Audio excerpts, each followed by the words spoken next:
Vale, vamos allá. La brisa que agita el delantal. La amortajadora de Ford Street era la señora Gibbs, y la primera vez que la llamaron llevaba un delantal almidonado e impoluto con mariposas bordadas en el dobladillo. May Warren solo tenía 19 años por aquel entonces y estaba muerta de miedo por los estadios finales del parto, pero entre la imprevisión del dolor y la calidez de las lágrimas fue consciente de no haber visto nunca antes a una mujer como aquella. Seguía haciendo muchísimo frío y el lavabo exterior se hallaba bloqueado por el hielo, lo cual significaba que durante los días previos, había tenido que quemar sus necesidades en la chimenea. El salón aún hedía, pero la señora Gibbs no lo hizo notar y se quitó el abrigo para exhibir el espléndido mandil que vestía debajo, blanco como una linterna en la lóbrega estancia inferior y con un patrón de palomillas estivales de color rosado y naranja extendiendo por sus robustos muslos y su panza hibernal. Muy bien, querida, veamos qué tenemos aquí. Su voz sonó cálida y espesa como un pudding recién horneado, y mientras Luisa, la madre de May, preparaba el té, la amortajadora sacó una tabaquera tan pequeña como una caja de cerillas y con una miniatura esmaltada de la difunta reina en la tapa. Al doblar el pulgar hacia atrás hizo aparecer un hueco allí donde los huesos del dedo se unían a la muñeca y a continuación, con gran precisión, vertió un poco de polvillo rojizo y acre en la oquedad recién formada. Con la mano alzada y la cabeza gacha, aspiró aquel montículo de pólvora en 2 sonoras inhalaciones, una por fosa nasal, antes de detonarlo explosivamente en un pañuelo ya de por sí sombrío y marrón. Sonrió a May, apartó la cajita de latón y se puso manos a la obra entre las piernas de la chica. La joven, que estaba a punto de ser madre, nunca había visto a una mujer aspirando rapé, y se disponía a preguntar por el hábito cuando las contracciones de la cabeza de indagación. May gruñó y gimió y su madre apareció en el umbral de la cocina con el té de la señora Gibbs. Dirigió a su hija una mirada cargada de solidaridad, pero no pudo evitar señalarle que su propio nacimiento constituyó, años atrás, una ordalía mucho peor. Chica, si piensas que eso es pasarlo mal, no tienes ni idea de lo que yo pasé contigo. No estás en la cama porque no hay chimenea arriba. Pero da gracias por estar aquí, tumbada en el sofá y no en la acera del Lambeth Wall con tu padre subido a un tejado. May jadeó, se enfurruñó y torció la cara hacia la pared empapelada que había tras el sofá, tan curtida por el humo que las rosas granuladas de su estampado habían quedado transformadas, a la luz cetrina de la habitación, en leonas parduzcas de rostro alicaído. La historia de cómo había venido al mundo entre adoquines salpicados de gargajos y cáscaras de naranja con su padre posado en un tejado como si fuese una gárgola, la había oído tantas veces que parecía como si su madre se sintiera casi orgullosa de haber fundado un árbol genealógico que hundía sus raíces en hospicios y manicomios por igual. Escuchó un golpe sordo proveniente de la sala de estar. Sus hermanos y hermanas estarían jugando, muy probablemente hartos de que siempre lo relegaran al vestíbulo. Cora, la hermana de May, acababa de cumplir los 16 y tenía interés por las implicaciones del embarazo, mientras que Jim sentía más curiosidad de la debida. El joven Johnny, en plena edad del pavo, no tenía mayor pretensión que la de ver ropa interior de mujer. Su madre, que también había oído el ruido, salió protestando del salón en busca de la fuente, lo cual dejó a May a solas con la señora Gibbs. La amortajadora exploró sus partes privadas como si fueran un delicado libro de cuentas, meticulosa cual abogado o juez. A juicio de la chica, parecía tan indiferente a la carne y la sangre como impasible se había mostrado un druida durante el sacrificio de un cordero al amanecer. Las llamas del hogar, verdosas cuando se quemaba mierda, no conseguían alumbrar la habitación, sino que más bien le otorgaban la luz sombría de una apagada cámara de torturas mientras proyectaban sombras desde abajo de las sillas. Con una mejilla ya de por sí rubicunda iluminada por el fuego, la anciana miró a May y concluyó la inspección íntima, se lavó las manos y se las secó con un trapo, todo con una sonrisa tensa que indicaba que las cosas iban bien. Vamos a iluminar esto un poco, ¿vale, querida? No es agradable traer a un crío al mundo sin un poco de alegría. Tras coger una lámpara de aceite de la repisa de la chimenea y levantar su lechoso cristal, la amortajadora sacó y encendió una cerilla. Al tocar con ella la oruga negra y mustia que era la mecha, obtuvo una llamita de un místico color azul y un aroma a maquinaria segura y eficiente. El alto cilindro del quinqué, atigrado por el hollín en su base y deslucido por una grieta espectral, quedó colocado de tal forma que la habitación se llenó de un pálido resplandor amarillo o cálido. Las cortinas desgastadas parecieron de terciopelo vinoso. Las superficies de cristal brillaron como doblones, produciendo un espléndido centelleo en el espejo y el barómetro, en la esfera del acompasado reloj de numeración romana. El pelo rojo oscuro de May ardió como la aulaga al ocaso, incluso allí donde lo tenía pegado a la frente o caído sobre sus pechos húmedos y relucientes. El sombrío paritorio se convirtió en una pintura de Joseph Wright de Derby, en su experimento con un pájaro en una bomba de aire o el taller del herrero. May hizo el amago de comentar dicho cambio, pero fue interrumpida a medio camino por la siguiente contracción, la más dolorosa hasta el momento. Cuando la ola de su alarido rompió en la siseante playa de sus lágrimas sollozantes, la asustada joven fue paulatinamente consciente de que la señora Gibbs estaba a su vera, asiendo su mano, susurrando y murmurando un arrullo compasivo tan reconfortante y natural como el de las abejas.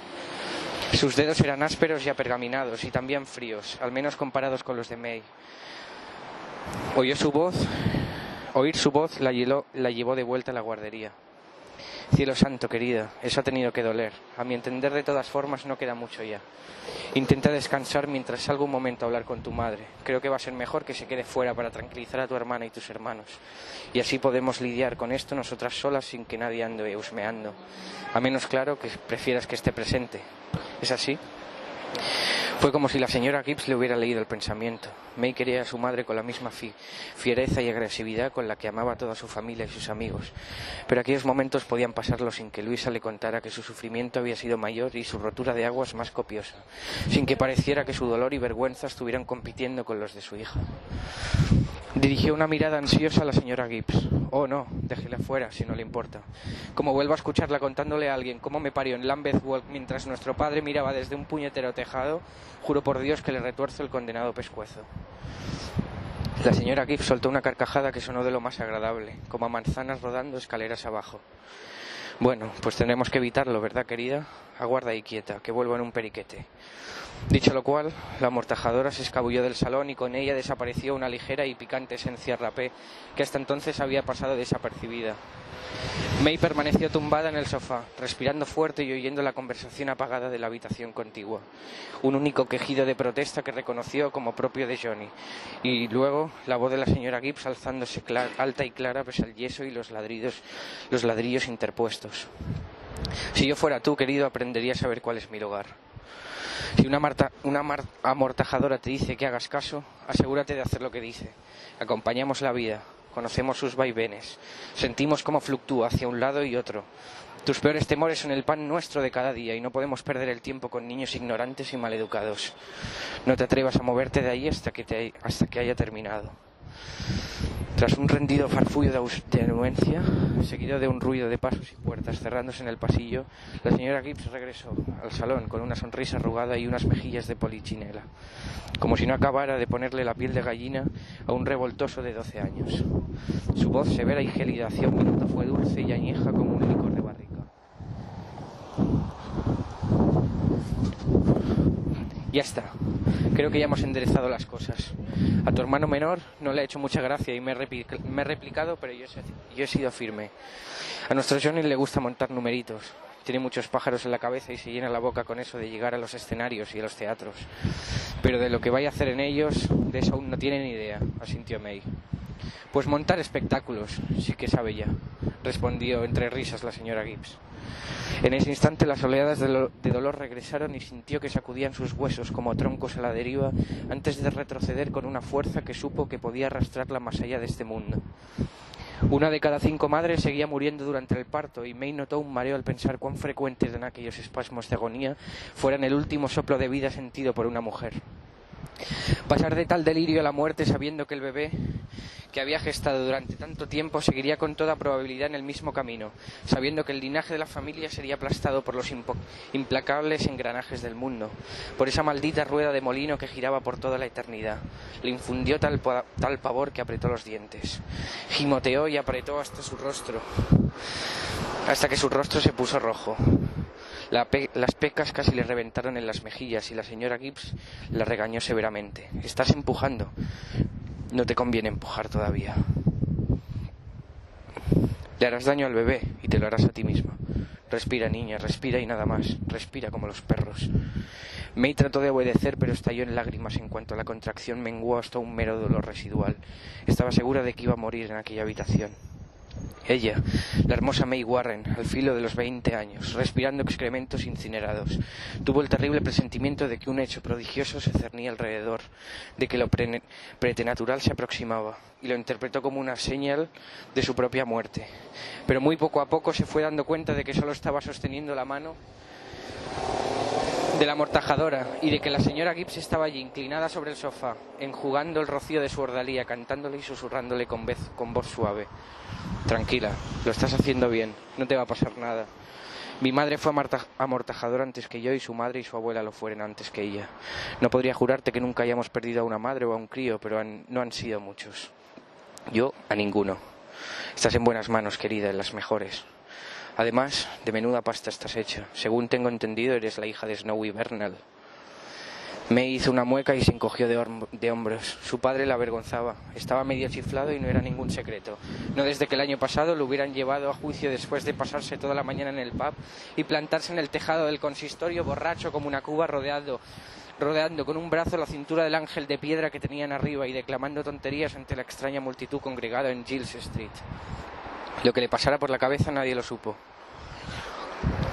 Había estado trabajando en el ayuntamiento no mucho antes, retocando desde un andamio los viejos frescos de las molduras del techo, pero desde que sus correrías por las alturas invadieron los periódicos, había quedado claro que no volvería a obtener encargos. A la gente le encantaban sus disparates, pero no eran los demás los que se veían condenados a la pobreza por su actitud. Sus proezas le garantizaban que rara vez encontrara trabajo, pero eso no era lo que más molestaba a May. Las locuras del hombre apenas obstaculizaban su prosperidad si se las comparaba con sus principios. Unos principios que nadie, excepto papá y la chelada de la tita, podrían entender. 2 años antes, en 1906, un tipo que admiraba su talento le había ofrecido ser socios en una empresa de cristalería que acababa de montar. Había acabado ganando un dineral con ella, pero lo peor era que, por aquel entonces, le había prometido al padre de May dividir las acciones a la mitad con una sola e insistente condición: la dirección, a cambio de que Snowy no pisara un pub en 2 semanas. Papá no se lo pensó ni un segundo. Dejó claro que nadie le iba a decir lo que tenía que hacer. Condenado idiota. Le entraban ganas de escupirle solo con pensar que ella ahora estaba pariendo en Fort Street, cuando el cristalero tenía una casa de 3 pisos en Billing Road. Si alguna vez había pasado por delante con mamá, seguro que le había caído un buen rapapolvo por aquella decisión, que probablemente iba a condenarles a la pobreza durante generaciones. May musitó parte de estas reflexiones delante de la señora Gibbs. La amortajadora negó con la cabeza sin perder la sonrisa. Se le respeta mucho por la zona, aunque entiendo que vivir con él a todas horas puede sacarte de quicio. La cuestión es que es un Bernal, como tú. No es un término que se oiga fuera de los Barrows, y lo mismo pasa con lo de las amortajadoras. Incluso aquí ni la mitad sabe lo que significa. Son viejos nombres que desaparecerán pronto, querida, al igual que todos los que hemos acuñado. Respeta a tu padre y respeta a tu tía, esa que no se separa de su acordeón. Pertenecen a una especie que dudo mucho que volvamos a ver, sobre todo en lo que respecta a rechazar tanto dinero. Sí, ahora podrías ser una niña rica, pero piénsalo bien. Con tanto dinero no te habrías casado con Tom, y entonces ¿dónde estaría este niño? Las cosas pasan por una razón, al menos por estos lares. La mención a su marido le llegó al corazón. Tom Warren la trataba con más respeto que cualquier otro hombre que hubiera conocido. La había cortejado como si perteneciera a la realeza, como la hija del rey, no a la del tonto del pueblo. La amortajadora estaba en lo cierto. Si fuera rica, habría pensado que Tom solo había ido por el dinero. Si hubiera vivido en Billing Road, él jamás se habría acercado ni a 10 metros de distancia. Aquel niño al que May tanto deseaba no sería más que otra página no escrita de la historia humana. No obstante, tales hechos no iban a sacar a Snowy del atolladero. Él no había obrado por el bien de May, sino impulsado por su maldita sinrazón. A menos que se lo hubiera dicho una divina, no podía haber sabido que iba a casarse con Tom. Como siempre, el muy condenado había pensado en sí mismo y en nadie más. Era igual que cuando se esfumaba de Londres para irse andando hasta Lambeth, donde desaparecía durante semanas sin que nadie tuviera la más mínima idea de sus asuntos. Bueno, ciertamente trabajaba, porque siempre enseñaba un sobre con la paga, pero May era consciente de que su madre creía que mantenía a otra mujer, y probablemente llevaba razón. Era un fulano viejo y lascivo, muy capaz de irse de juerga con sus amigos mientras se mostraba excitado como una cabra con una esposa y ardiente como un mono con otra. Nota del traductor. Se trata de una referencia al drama Otelo de William Shakespeare, en el que Iago emplea esa expresión para referirse a las falsas infidelidades de Desdémona.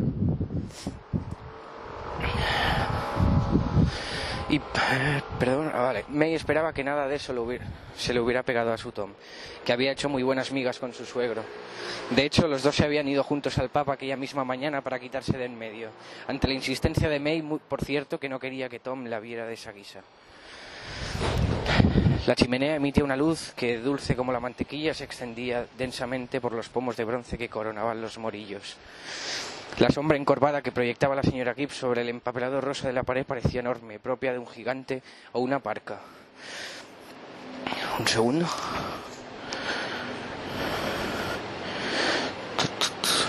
Vale. Disculpad. O una parca, ensoñada por el agotamiento. May percibió un advenimiento grandioso, una presencia que se acercaba, pero entonces la garra brutal que oprimía su vientre desgarró cada uno de los hilos de sus pensamientos como si fueran finos y frágiles cabellos. Esta vez, aunque la agonía fue peor, May se acordó al menos de exhalar, de suspirar y jadear, que era justo lo que recordaba de haber hecho al concebir a la fuente de su dolor. La idea le resultó tan cómica que empezó a reírse, pero luego se preparó para volver a gritar. La señora Gibbs murmuró palabras de ánimo. Le dijo que era valiente, que lo estaba haciendo muy bien, y luego le apretó la mano hasta que la avalancha hubo remitido.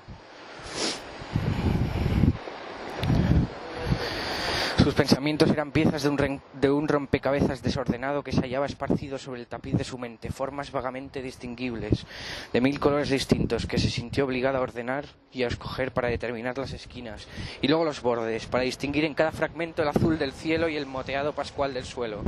Con paciencia pudo reconstruir una imagen de sí misma, de quién era, dónde se encontraba y qué estaba pasando, pero el rinoceronte del alumbramiento retomó su estampida sin que ella lo esperara demasiado pronto tras la embestida previa, y con una recia sacudida de su cuerno desbarató todos sus esfuerzos por recomponerse. La amortajadora soltó su mano y se colocó abajo en el extremo del sofá, entre las rodillas de May. La voz de la señora Gibbs sonó firme y marcial, cargada de urgencia, pero no de alarma. Ya puedes apretar y empujar. Prácticamente está fuera. Aguanta y empuja, querida, nos queda muy poco. May selló sus labios para contener el grito y desviarlo hacia sus entrañas. Se sintió como si estuviera intentando cagar el mundo entero. Apretó y empujó pese a estar convencida de que se le iban a salir todas las tripas. El dolor aumentó con la brecha de su pelvis, que se ensanchó hasta límites que May ni siquiera creía posibles. Iba a estallar, a reventar, a partirse en dos. Iba a necesitar que la cosieran desde el gaznate hasta el culo. El alarido que retenía tras sus atenazados dientes siseaba en sus oídos como una tetera que colmara con su silbido la dorada y estrecha habitación, mientras ella hervía con espumeante furor. La señora Gibbs ahogó un suspiro. La cabeza estaba fuera y si May hubiera bajado la vista más allá del horizonte de su cintura, habría visto unos pegajosos rizos pelirrojos, unas llamas mucho más brillantes que las suyas. La amortajadora puso los ojos como platos y por un segundo pareció quedar petrificada. Tras recobrarse, recogió una toalla doblada y le inclinó para recibir al bebé. ¿Por qué estaba tan pálida? ¿Acaso pasaba algo malo? Su perspectiva del instante pareció titilar, desplazarse de lo real a lo onírico y viceversa.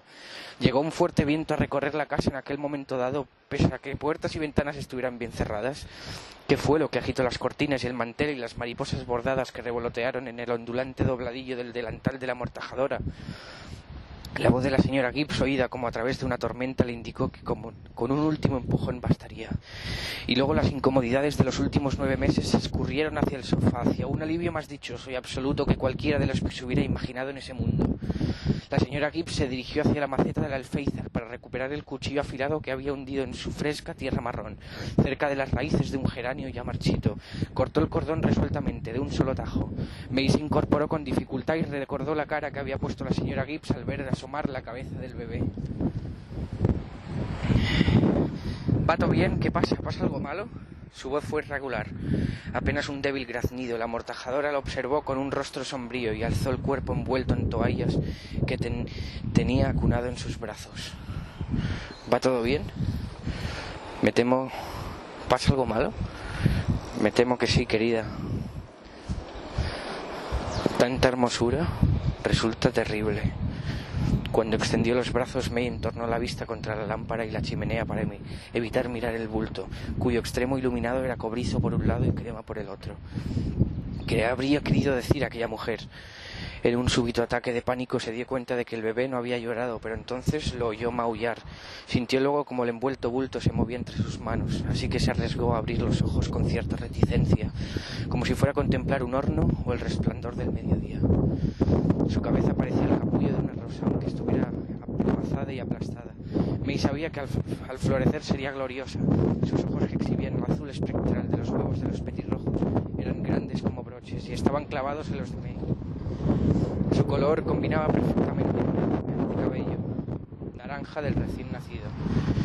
Tenían la claridad de un cielo estival recortado sobre el final de los adosados, enmarcado por los ladrillos de Northampton cuando eran iluminados por los últimos rayos del sol poniente.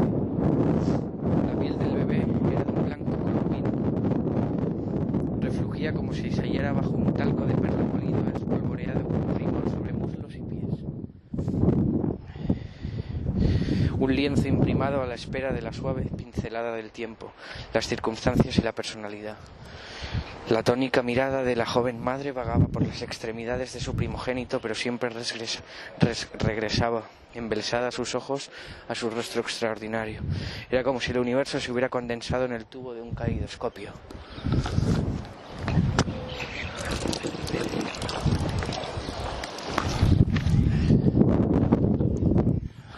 Disculpad que estaba bebiendo agua. Con mucho viento. No sé si se va a vuelo.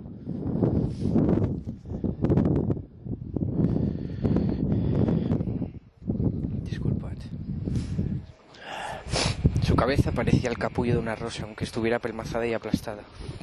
May sabía que al florecer sería gloriosa. Sus ojos, que exhibían el azul espectral de los huevos de los petirrojos, eran grandes como broches y estaban clavados en los de May. Su color combinaba perfectamente con el llameante cabello naranja del recién nacido. Tenían la claridad de un cielo estival recortado sobre el final de los adosados, enmarcado por los ladrillos de Northampton cuando eran iluminados por los últimos rayos de sol poniente. La piel del bebé era de un blanco columbino. Reflugía como si se hallara bajo un talco de perla molido, espolvoreada con primor sobre muslos y pies. Un lienzo imprimado a la espera de la suave pincelada del tiempo, las circunstancias y la personalidad. La atónita mirada de la joven madre vagaba por las extremidades de su primogénito, pero siempre regresaba, embelesada a sus ojos, a su rostro extraordinario. Era como si el universo se hubiera condensado en el tubo de un caleidoscopio, en un refulgente pozo en el que de extremo a extremo las miradas de adoración de madre y retoño hubieran quedado engarzadas, reflejadas y suspendidas por toda la eternidad en el ámbar de aquel instante. May observó como el monedero rosa que eran los labios de su polluelo se contorsionaba en pos de sus primeros gorgoritos, con un hilo de reluciente saliva mercurial cayendo desde uno de sus extremos. El aura que parecía rodear el acontecimiento le impregnaba de una barnizada pátina renacentista. Besó la coronilla rosada que olía igual que un último vaso de leche caliente justo antes de dormir, y supo que lo que tenía allí era un tesoro. Comprendió que de algún modo había traído al mundo una visión de una belleza sobrenatural tan exquisita que había perturbado a la señora Gibbs. Solo entonces, como si fuera una conclusión tardía, se dio cuenta de que era una niña. Cuando la señora Gibbs preguntó cómo iban a llamarla, May oteó en derredor con la mirada extraviada, pues casi había olvidado que hubiera alguien más en la habitación aparte de su diminuta hija y ella misma. Había acordado con Tom que si era niño se llamaría Thomas, como él, mientras que si era niña la bautizarían con su propio nombre. Hemos decidido llamarla May, como yo, respondió. Al oír su nombre, las orejas de la niña parecieron erguirse en su cabeza redonda que se movía y balanceaba sin cesar bajo el halo amarillento que la lámpara arrojaba sobre la toalla. La señora Gibbs asintió con una sonrisa contenida, como si todavía no se hubiera repuesto del encantamiento petrificante de la niña, de su hermoso resplandor meduseo. ¿Le tendría miedo? May descartó la idea. ¿Qué habría que temer de una flor tan preciosa como aquella? Era una tontería, un producto de su imaginación desenfrenada, de todas las paparruchas supersticiosas en torno a la natividad que había heredado de su madre. Aún no habían pasado tantos siglos desde que las que eran como la señora Gibbs las obligaban a jurar no practicar magia con los recién nacidos. Aún no habían pasado tantos siglos desde que las que eran como la señora Gibbs las obligaban a no practicar magia con los recién nacidos, no pronunciar palabra alguna durante sus partos y no sustituirlos por hadas en sus cunas. Eso fue antes de que las empezaran a llamar amortajadoras, en tiempos en los que aún se referían a ellas con otros nombres, pero eso fue entonces. Ahora era 1908, la señora May Warren era una joven moderna que acababa de dar a luz a un prodigio. Lo alimentaría, lo mantendría limpio y lo cuidaría, y con eso le haría mayor bien que confiando en cuentos de viejas o adivinando profecías en tazas de té e inflexiones de comadrona. La niña, acurada sobre el generoso busto de su madre, estaba medio dormida. May se volvió hacia la señora Gibbs. Mi hija es toda una visión, ¿no cree? La señora Gibbs se rió entre dientes mientras recogía sus cosas. Desde luego, querida, es toda una visión, una que recordaré toda la vida, pero ahora cúbrete antes de que vengan todos desfilando a descubrirla por sí mismos. La amortajadora extendió la mano hacia los muslos de May y con un único movimiento diestro y discreto tiró del cordón umbilical, sacó la placenta y la hizo desaparecer antes de que la joven se diera cuenta de que estaba ahí.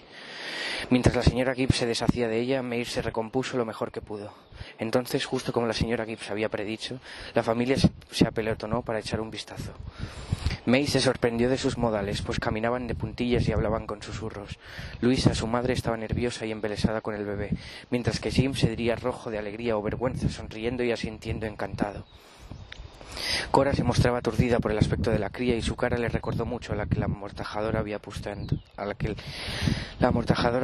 antes. Incluso su John parecía haberse quedado sin palabras. «Es preciosa, hermanita, espléndida», se limitó a decir. Luisa preparó más té para todos, e incluso May se sirvió una taza. El néctar estaba caliente, fuerte y azucarado, y mientras su madre y su hermana se pasaban con cuidado a la niña, ella lo fue sirviendo de buen grado. La atmósfera de aquel tenue murmullo, punteado por los escasos gimoteos adormilados de la recién nacida, era como una función eucarística, y ni siquiera la vuelta a casa de su padre y Tom consiguió alterarla. Snowy olía a cerveza, pero el aliento de Tom, que no se había tomado ni media pinta en toda la mañana, era fresco. May apartó la taza para que pudiera besarla y abrazarla antes de coger a su hija. Estaba pasmado con la mirada, alternando sin parar entre sus dos May. Por su expresión se habría dicho que no terminaba de creerse la suerte que había tenido al concebir aquella obra de arte.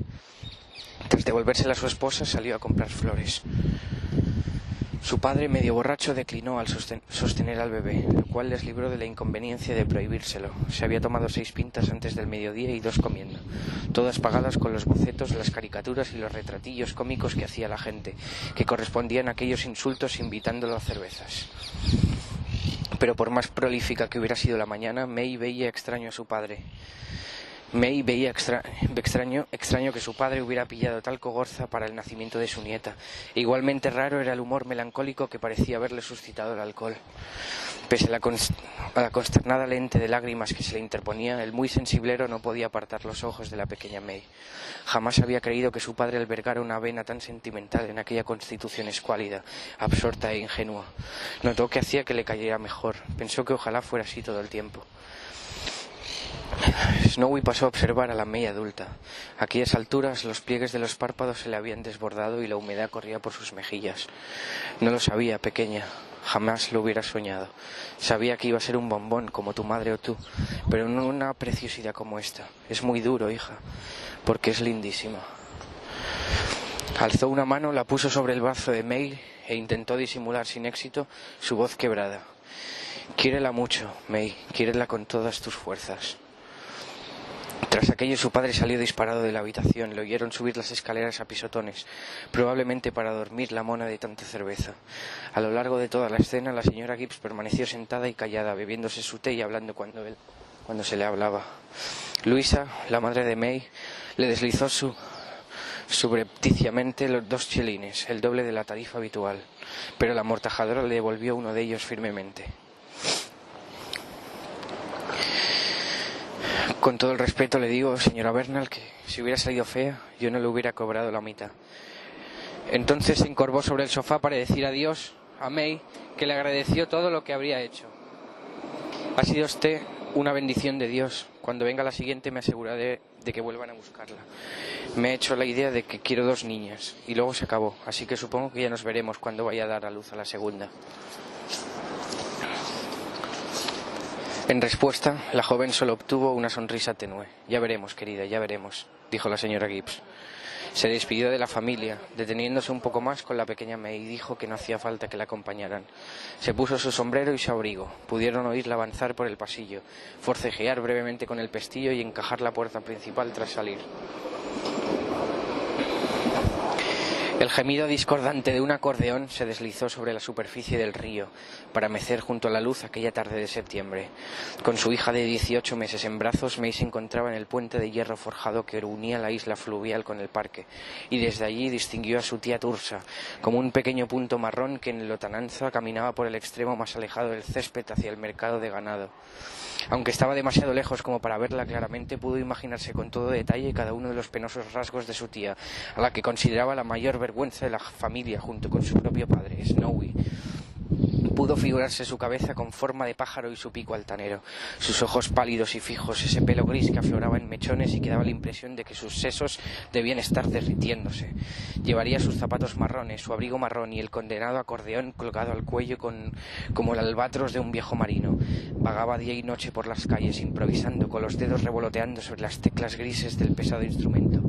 Si hubiera mostrado el más mínimo indicio de talento musical, el sonrojo que le provocaba no habría sido tan grande, pero su tía producía un ruido nefasto, unos breves chirridos de acorde ascendente o descendente que se mezclaban en estridente alarido para luego detenerse, de golpe, al borde de esos súbitos precipicios que eran los frecuentes y aleatorios silencios de Tursa.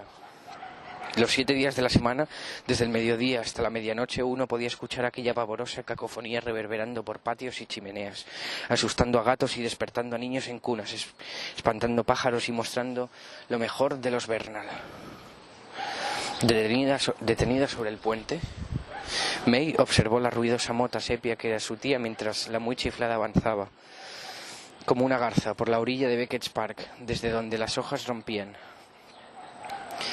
contra Victoria Prom. Cuando Tursa y su lúgubre melodía se hubieran desvanecido en la distancia, May se volvió hacia la niña rubia que acunaba en sus brazos. El cabello rojo que su hija exhibía al nacer se había caído y había vuelto a crecer en tonos de oro blanco, un halo llameante de luminosos amentos que llegaba a ser incluso más glorioso que el cobrizo cálido con el que había venido al mundo. Ciertamente resultaba aún más sobrenatural. Para asombro e inquietud de sus padres, la pequeña May se volvía más encantadora cada día. De seguir así, hasta mirarla iba a ser difícil. Al principio, May y Tom supusieron que la niña solo les maravillaba a ellos, que sus amigos solo intentaban halagarles, pero poco a poco, por la unánime reacción de cuantos se cruzaban con ella, se fueron dando cuenta de que era una belleza que no tenía precedentes, una belleza que dejaba sin aliento y que producía un asombro desasosegante, como si sus espectadores estuvieran ante un jarrón Ming o ante el primer ejemplar de una nueva raza. May ronroneó y arrimó su frente a la de su hija hasta que ambas chocaron cual guijarro contra piedra, con sus pestañas rozándose al parpadear como polillas en pleno cortejo. La niña gorgojeó con desenfrenado deleite, como reaccionaba ante casi todo. Parecía regocijarse con el mero hecho de vivir, y estaba claro de que el mundo le suscitaba el mismo asombro que ella le provocaba a él. Ea, ya pasa el mal trago. Esa era tu tita Tursa, que está medio esquina y no hace más que armar escándalo con ese fuelle del demonio, pero ya se ha ido. Así que tú y yo vamos a dar un paseo por el parque. En la isla podría haber cisnes. ¿Cisnes? ¿Quieres verlos? Mira, ¿sabes qué? Si dejas que mamá busque en el bolsillo tendrás otra golosina. Hurgando con los dedos a través de una abertura lateral de la falda, encontró el pequeño cono de papel marrón con los bordes doblados hacia adentro que había comprado en la tienda Gotch en Green Street, de camino al parque. Mientras sostenía a la niña con una mano, May empleó la otra para abrir el cucurucho y coger 3 lágrimas de chocolate recubierto de millares de virutas, una para su hija y 2 para ella. Sostuvo la primera entre los labios del bebé, que procedió a abrirlos con cómico entusiasmo para permitir que May la depositara en su minúscula lengua, y luego aplastó las otras 2 piezas de chocolate hasta obtener una especie de lente moteada, con las virutas de color salpicando su superficie como las pinceladas de los antiguos pintores franceses. Se la metió en la boca y la chupó para alisarla, que era su forma favorita de degustar aquellas golosinas. Con la pequeña May acurrucada sobre el hombro como una gaita en reposo, la mujer cruzó el ligero arco del puente hacia el escaso césped amarillento de la isla. de hectárea a hectárea y pico. La ínsula hacía que el nene se bifurcara al norte. El nene es un río, nota del lector de audiolibro. De hectárea a hectárea y pico, la ínsula que hacía que el nene se bifurcara al norte, en dos cauces que volvían a confluir en el extremo sur del terreno. Un desgastado sendero bordeaba la isla y cercaba su centro, que unos días acogía un estanque y otros, como aquel, una ciénaga. En cuanto dejó atrás la barandilla del puente, May torció hacia la derecha para recorrer la orilla fluvial en sentido antihorario, con la brisa azotando su oscuro cabello rojo y las babas de su hija manchándole el cuello de chocolate. La sombra de May apareció y reapareció cuando un banco de nubes surcó el cielo azul, pero por lo demás hacía un día perfecto. Paseó con el agua a su derecha y la amplitud de Beckett's Park al fondo, donde el musgo había teñido de lima los bancos, arbustos y lavabos públicos del viejo pabellón, y donde los árboles abrasados por el otoño parecían a punto de incendiarse. Una oscura bóveda de ramas sobrevolaba el río, cuyo espejado ribete reflejaba una umbría dispersa, una salvia borrosa y jirones de un cielo azul pavo real bajo el reluciente medallón de su pecho ondulado. Si hubiera sido domingo, habrían visto jóvenes alquilando botes en la destartalada cabaña erguida entre los frondosos olmos de la ribera, no muy lejos del mercado de ganado. La mayor parte de los fines de semana, si hacía bueno, uno podía encontrarse allí a la mitad de los Barrows, paseando del brazo con sus mejores sombreros, vociferando y riendo mientras remaban corriente arriba, a través de las flores de los sauces, por pura diversión. El señor Payne, el desollinador de Green Street, parecía un gramófono manual que solía llevar consigo en el bote alquilado. Era agradable escuchar música al aire libre. Ver al señor Payne reproduciendo sus viejas cancioncillas mientras navegaba por el río entre el chapoteo de los tortolitos y las familias. Le hacía pensar a uno que no corrían tiempos tan funestos. May se llevaba bien con el señor Payne. En cierta ocasión el hombre le había mostrado las flores que cultivaba en su patio trasero, que estaba un poco más abajo de la tienda de Grocer Johnson. Apelotonados en aquel rectángulo de ladrillo había más colores de los que jamás hubiera visto, todos ellos brotando desde una apabullante galería de macetas improvisadas, clavelinas floreciendo en latas, frascos de boticario cogiendo caléndulas, orinales cascados emitiendo el fragante rocío de un jazmín. En general, a May le caían muy bien los vecinos de Green Street. Solía pensar que algún día Tom y ella bien podrían buscar un alquiler decente allí, lejos de Frost Street y de papá y mamá, quizá no muy lejos del desollinador que cultivaba aquel edén en las cacerolas de su jardín. El mismo, cuya murmurante Victrola amenizaba los multitudinarios paseos dominicales por la ribera. Además, la pequeña May lo tenía embobado, aunque a quién no. El sendero de la orilla describía una curva a la izquierda en la que el césped era una alfombra raída, una mata aplastada por el paso de los ancianos, amantes y niños haciendo pellas. May lo siguió hasta la otra punta de la isla sin prisa alguna, con el dobladillo de la falda bombándose los tobillos a causa de la brisa. La pequeña May tenía la cabeza apoyada sobre el hombro de su madre y iba parloteando fluidamente, ajena por completo a detalles tan irrelevantes como el sentido de las frases o la pronunciación de las palabras. May era claramente consciente de que, aunque la admiración que concitaba a su hija era casi universal, ciertas personas podían manifestarla de maneras cruelmente intolerables. Hace unos cuantos meses, Tom y ella salieron un domingo por la tarde a dar una vuelta con la joven May por aquel mismo parque. La llevaban ora en brazos, ora trotando entre ellos, cogiéndola cada uno de una mano y suspendiendo sus saltos en el aire para evitar los charcos y los ranúnculos. En un momento dado, pasó a su lado una pareja muy bien vestida, de esas que procuraban mantener las distancias con las gentes de los Barrows sin por ello dejar de curiosear. La mujer, ataviada con guantes y sombrillas, se quedó mirando a los Warren y a la niña pequeña. Entonces le comentó a su marido lo mucho que le molestaba ver a una niñita tan monísima criarse entre personas de semejante calaña. Menudo descaro tuvo la mujer al decir aquello. Tom les pidió una aclaración, pero los dos siguieron andando sin volverse, como si no lo hubieran oído. May aún podía recordar que aquella noche lloró hasta quedarse dormida, con el rostro ardiente y enrojecido por la vergüenza, como si Tom y ella fueran animales a los que no pudieran confiárseles una niña pequeña. Por el tono de la voz de la mujer, sabía que si la pareja hubiera hallado una forma de arrebatarle a su hija, lo habrían hecho sin pensárselo dos veces. El incidente había desatado una determinación feroz, un fuego que le ardía en la garganta y le aguijoneaba los ojos. Les daría toda una lección. Cuidaría a la pequeña mucho mejor que cualquier ricacha estirada como aquella. Madre e hija habían bordeado ya el extremo septentrional de la isla con su mercado de ganado y caminaban a la vera del río hacia Midsummer Meadow y el sur. Los ojos de la niña, celeste como un cielo invernal, contemplaban fascinados la ciénaga central, en la que los patos de cabeza esmeralda, semejante a un casco de cerveza, seguían picoteando y graznando cerca de nidos casi vacíos. A lo lejos, la sirena de una fábrica emitía un breve quejido. En torno a los zapatos de punta redonda de May había hojas de un verde espectral con extrañas vainas que sobresalían de sus tallos caídos. Si las hubiera desmenuzado, habría hallado larvas en su interior, la progenie, como su padre les había llamado en cierta ocasión, de unas pequeñas moscas negras que al depositar sus huevos en el brote provocaban unas deformaciones conocidas como agallas. Por más desagradable que resultara el pensamiento, era mejor que la primera conclusión a la que había llegado, que era la de que había gusanos y lombrices creciendo en los árboles, signos de muerte que florecían de forma antinatural en aquellas ramas frondosas que representaban la vida. Además de hojas enfermas, la ribera exhibía otros muchos desechos aquí y allá. Cacas de perro blanqueadas a partir de una dieta de huesos muy roídos, o un paquete vacío de 10 cigarros Craven, con el emblemático gato negro de centímetro y pico de su empapado cartoncillo, ahora a merced de los pájaros de la isla.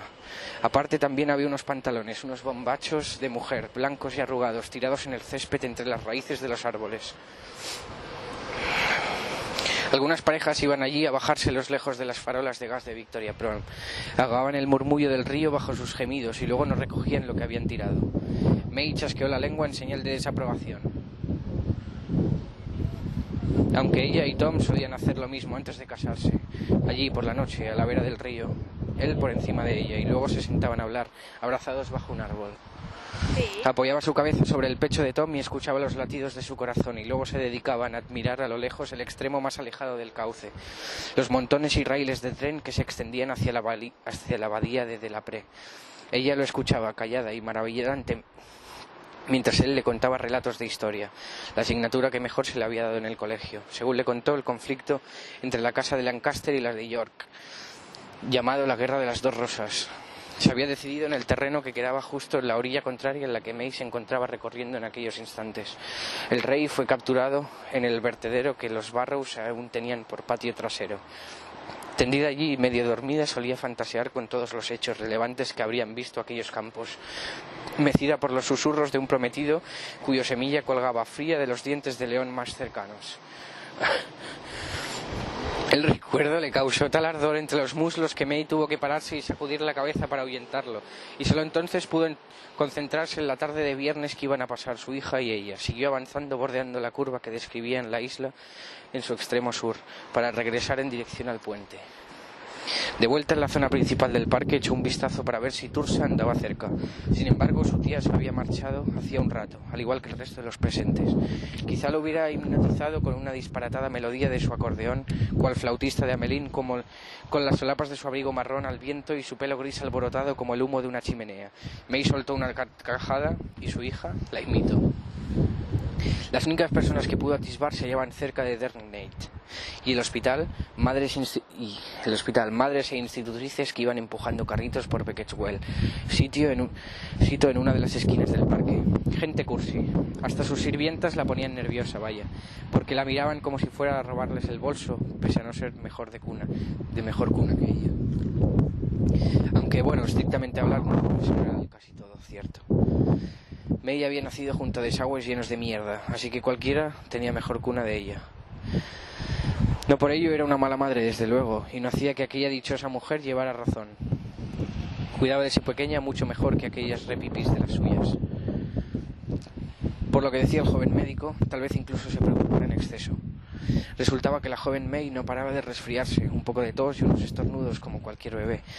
Y el médico que solía visitarla, el doctor Forbes, harto de que la llamaran tan a menudo, había terminado teniendo unas palabras con la May adulta. En el transcurso la condujo hasta el umbral, con la May adulta. Hasta el umbral de la casa, y señaló a lo largo de Fourth Street hacia la niña pequeña de los vecinos que estaba sentada a la intemperie, con un juego de juguete desplegado sobre las baches de la acera y compartiendo el agua negra de los charcos con sus muñecas. ¿Ve usted? Esa niña está más sana que la suya, porque su madre la deja jugar fuera. Su hija, señora Warren, anda siempre demasiado limpia como para desarrollar resistencia a los gérmenes. Deje que se ensucie. ¿Acaso no ha oído decir que lo que no mata engorda? Para él, con su casa de médico en Horsemarket, era fácil decirlo. Nadie iba a acusarlo a él o a su esposa de no ser aptos para criar a un niño, que era lo que aquella vieja vaca les había soltado a ella y a Tom. May estaba segura de que sus hijos podían ir allí con las rodillas embarradas sin que nadie pensara mal del doctor. Nunca cotillarían sobre él y su mujer jamás tendría que llorar en la cama por la humillación. Tener algo de dinero le ahorraba a uno todo eso. El médico no tenía ni idea de lo que se sentía. Llegados a aquel punto, May se revolvió entre los brazos de su madre e hizo una mueca. Era la más fea que tenía, pero había hecho palidecer a cualquier obra de arte. Si el viento hubiera cambiado y su hija se hubiese quedado paralizada con dicha cara, habría seguido ganando de calle el concurso para convertirse en Miss Pierce, la imagen de esa marca de jabones. Lo más probable era que la inquietud de la niña obedeciera a su deseo de más golosinas. May rebuscó con el cucurucho a través del bolsillo de la falda y descubrió que solo quedaban 3. Le dio una a su hija y volvió a compactar las otras 2 para comérsela ella misma. Con la beldad en miniatura aferrada al codo, la mujer cruzó la verja y los servicios públicos para proseguir hacia las boñigas de Victoria Prom. El sol estaba más bajo, el tiempo corría. Pese a los consejos del viejo Forbes, no quería que su hija estuviera mucho tiempo fuera de casa. La pequeña acababa de pasar su último resfriado y un poco de aire fresco siempre venía bien. Pero tampoco tenía sentido exagerar. Lo mejor sería llegar a la calidez del hogar mientras aún hubiera algo de luz. Además, el paseo ya había durado bastante. Dejó atrás el cobijo de aquellos árboles con color de hoja de té y torció hacia la izquierda por el serpenteante paseo y atravesó el mercado de ganado en dirección a la rotunda mole del gasómetro de hierro. Pasó junto al Hotel Plough, emplazado al otro lado de la calle, en la desembocadura de Bridge Street, y continuó hasta alcanzar la base de Horseshoe Street, donde torció a la izquierda para encarar la larga subida que la llevaría a través del extremo oriental del barrio hacia el alegre y mugriento abrazo de los Barrows, hacia sus acogedores brazos tiznados. El sol era un globo montgolfier que descendía sobre la explanada de la estación de trenes. La brisa agitó la cuajada pálida que era el cabello de su hija y May se sintió contenta por haberla paseado aquel día. Había una atmósfera en el aire, quizás impulsada por el ocaso o el fresco otoñal, que redoblaba la perfección y belleza de aquellas horas al hacer que parecieran el último y preciado vestigio de algo, tal vez el verano o del día. Incluso los Barrows, con su desgastado ladrillo vasto, parecían querer dar lo mejor de sí mismos. Un raudal de luz dorada recién acarisolada se deslizaba por tejas y canalones para extender una cegadora capa sobre los colectores de aguas pluviales. Sobre Bell Barn, los retazos lilas de una nube eran como fragmentos de un folleto rasgado y pegado en el enorme toldo azul del crepúsculo. El mundo parecía tan rico y expresivo como un óleo que May estuviera atravesando con una niña pintada por Gainsbourg en brazos.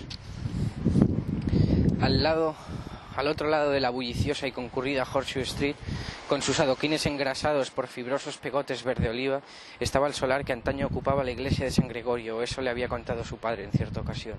Según la leyenda, un monje venido de Jerusalén había traído consigo una vieja cruz de piedra para señalar el centro del país. La colocaron en un nicho de la iglesia y durante siglos constituyó un santuario para peregrinos y demás. El crucifijo en la pared, lo llamaban crucifijo. Significaba cruz, aunque en la mente de May la palabra estaba ahora asociada a algo más tosco, a una cruz de piedra sencilla y vasta, tallada burdamente con utensilios rudimentarios a partir de un bloque de piedra gris, áspera y bíblico. El monje había sido enviado por los ángeles, decían, unos ángeles que debían de ser muy comunes en los Barrows, pero que ahora, a menos que uno contase a la pequeña May, brillaban por su ausencia. La propia iglesia hacía largo tiempo que había desaparecido y solo la cercana Gregory Street dejaba constancia de que alguna vez hubiera estado allí. Ahora los lilos y las ortigas habían invadido el lugar, los primeros con pétalos caídos, tan gruesos como filetes, y las segundas estirando sus blancos y seniles ápices para atrapar los últimos rayos de sol que iluminaban sus yemas con un ardor citrino, y pensar que aquel era el centro del país. La niña soltó una carcajada aferrada como estaba al costado de May y su madre se volvió para descubrir por qué. Un poco más arriba, donde Gold Street y Mayfair se cruzaban con Horsemarket y Horseshoe Street, en la esquina de palacios de variedades de Vint. Un joven delgado se hallaba apoyado contra una pared apartando la mirada y luego volviendo a mirar a hurtadillas para jugar al cucú con la pequeña May. Su hija estaba hechizada con él, y tras una inspección, May se vio obligada a admitir que había buenas razones para estarlo. No era alto, pero tenía cierta esbeltez, una estilización distinta a la escualidez de su Tom.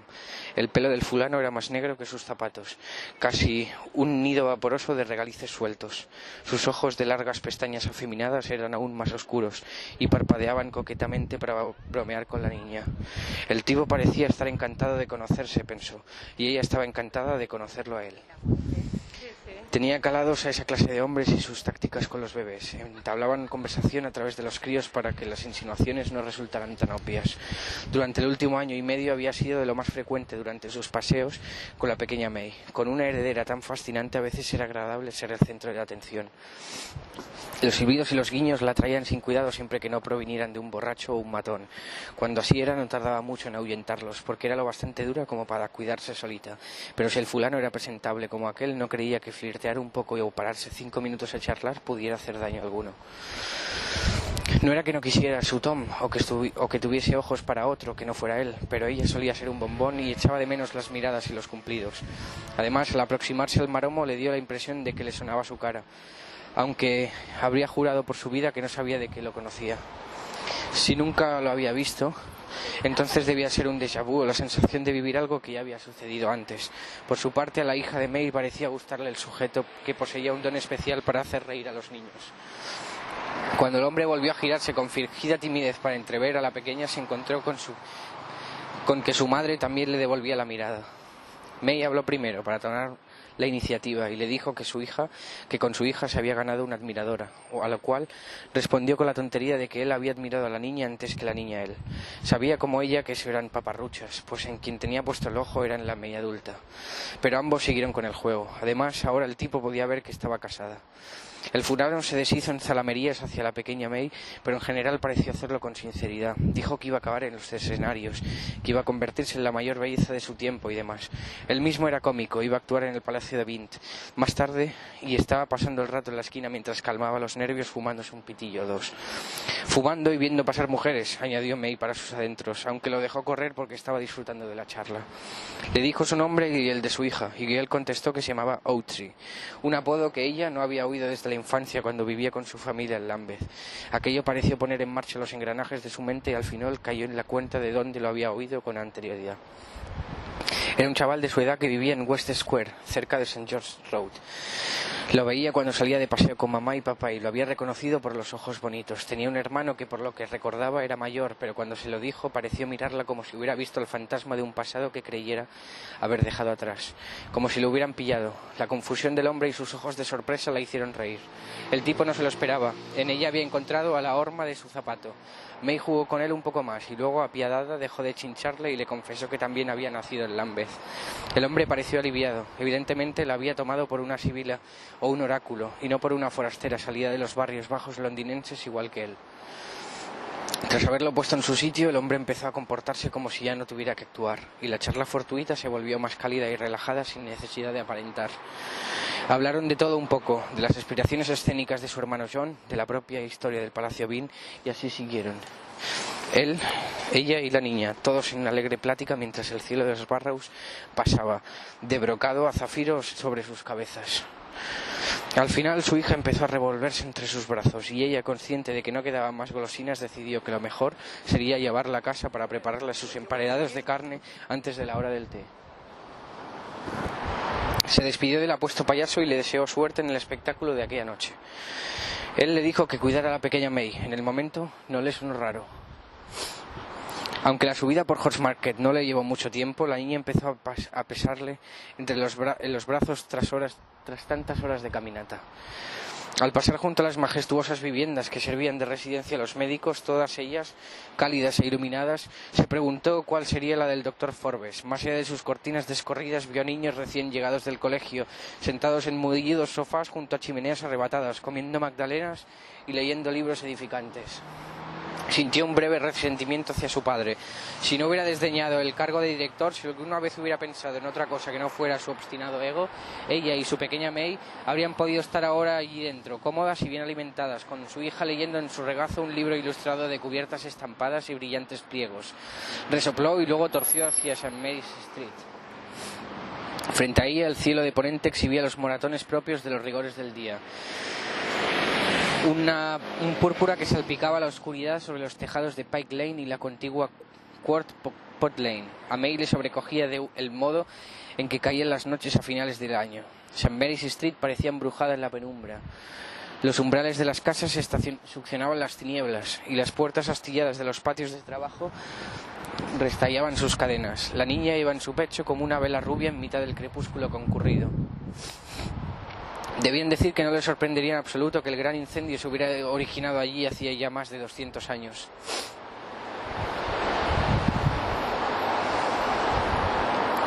El lugar resultaba opresivo, como una olla que fuera a estallar en cualquier momento, antes de que uno pudiera decir ni pío. Sin duda el clima se remontaba a la guerra civil, cuando los parlamentaristas se acamparon cerca de allí para que Cromwell y Fairfax pasaran la noche en Mercer. Paralela a Mary's Street, antes de ir a Naseby al día siguiente a sellar el destino del rey Carlitos y del país.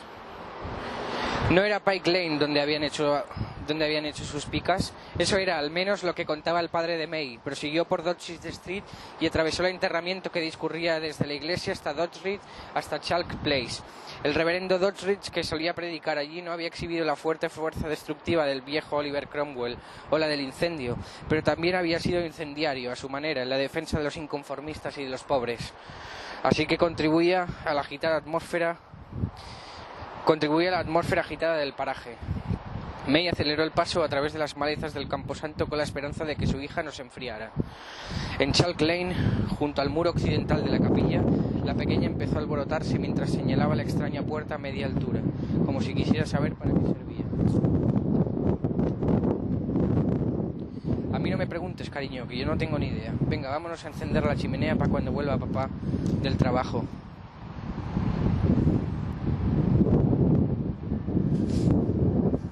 Excepto por un eructo, la joven May no emitió réplica alguna. A su paso de Castle Terrace a Bristol Street. Las farolas estaban encendidas al final de la calle, lo cual significaba que el señor Birry debía estar recorriendo los postes de la zona, inclinando su pértiga hacia las lámparas de gas para arrimar la llama y prender los quemadores. A veces parecía estar pescando la oscuridad con un pequeño gusano de luz como cebo. La hija de May vitoreó los distantes brillos verdosos como si se tratara de un espectáculo de candelas romanas.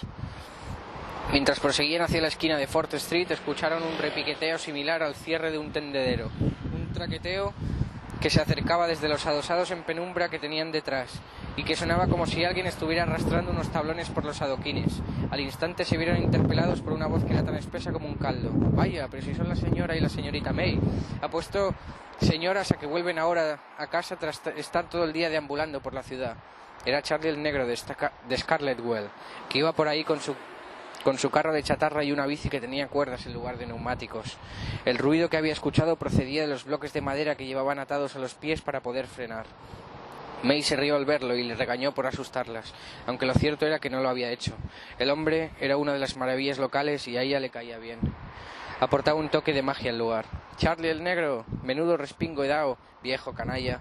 Añadió que tendría que haber una ley que obligara a los negros a usar bengalas por la noche para que uno pudiera verlos al acercarse, pero enseguida se dio cuenta de la estupidez de la frase. Por un lado, allí no había negros, solo estaba él, Charlie el negro, Henry George. Por el otro, sabía que la ocurrencia resultaba tan absurda como decir que los blancos tendrían que tiznarse de negro para que uno pudiera verlos al mediodía. De todas formas, el hombre no se ofendió, se limitó a reírse y a soltar las habituales alaharcas en favor de la niña, de la que dijo que era un ángel y tal. Un comentario que May rechazó con brusquedad. Para ella, los ángeles constituían un tema espinoso, formaban parte de la locura del clan Bernal. Su padre, su abuelo y la chalada de su tía insistían en que tales seres eran reales, lo cual en su opinión lo decía todo. Nadie se tomaba esas cosas en serio, nadie que estuviera en su sano juicio al menos, no desde los tiempos en los que aquel viejo monje trajera la cruz desde Jerusalén, excluida la pequeña May. El único ángel que había era el de piedra blanca que estaba en el tejado del consistorio, ese que su padre había estrechado como borracho. Además, consideraba alarmante la idea en sí. Grandes tipos alados que observaban las vidas de la gente y sabían lo que iba a pasar antes de que sucediera. Era como lo de los fantasmas y demás. Asuntos que le hacían pensar a uno en la muerte o en el hecho de que la vida era un lugar vasto, nebuloso y abrumador que podía matarte en las primeras de cambio.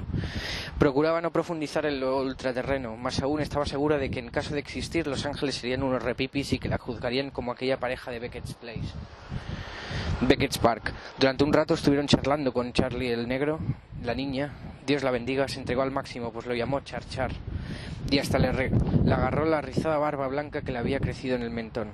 Llegado el momento, dejaron que se fuera pedaleando y el hombre les dijo adiós con su grave acento yankee mientras bajaba por Bristol Street en dirección a su casa en Scarletwell, que era una calle que May prefería evitar. Lisa y llanamente le ponía los dedos de punta, aunque no había motivos para ello.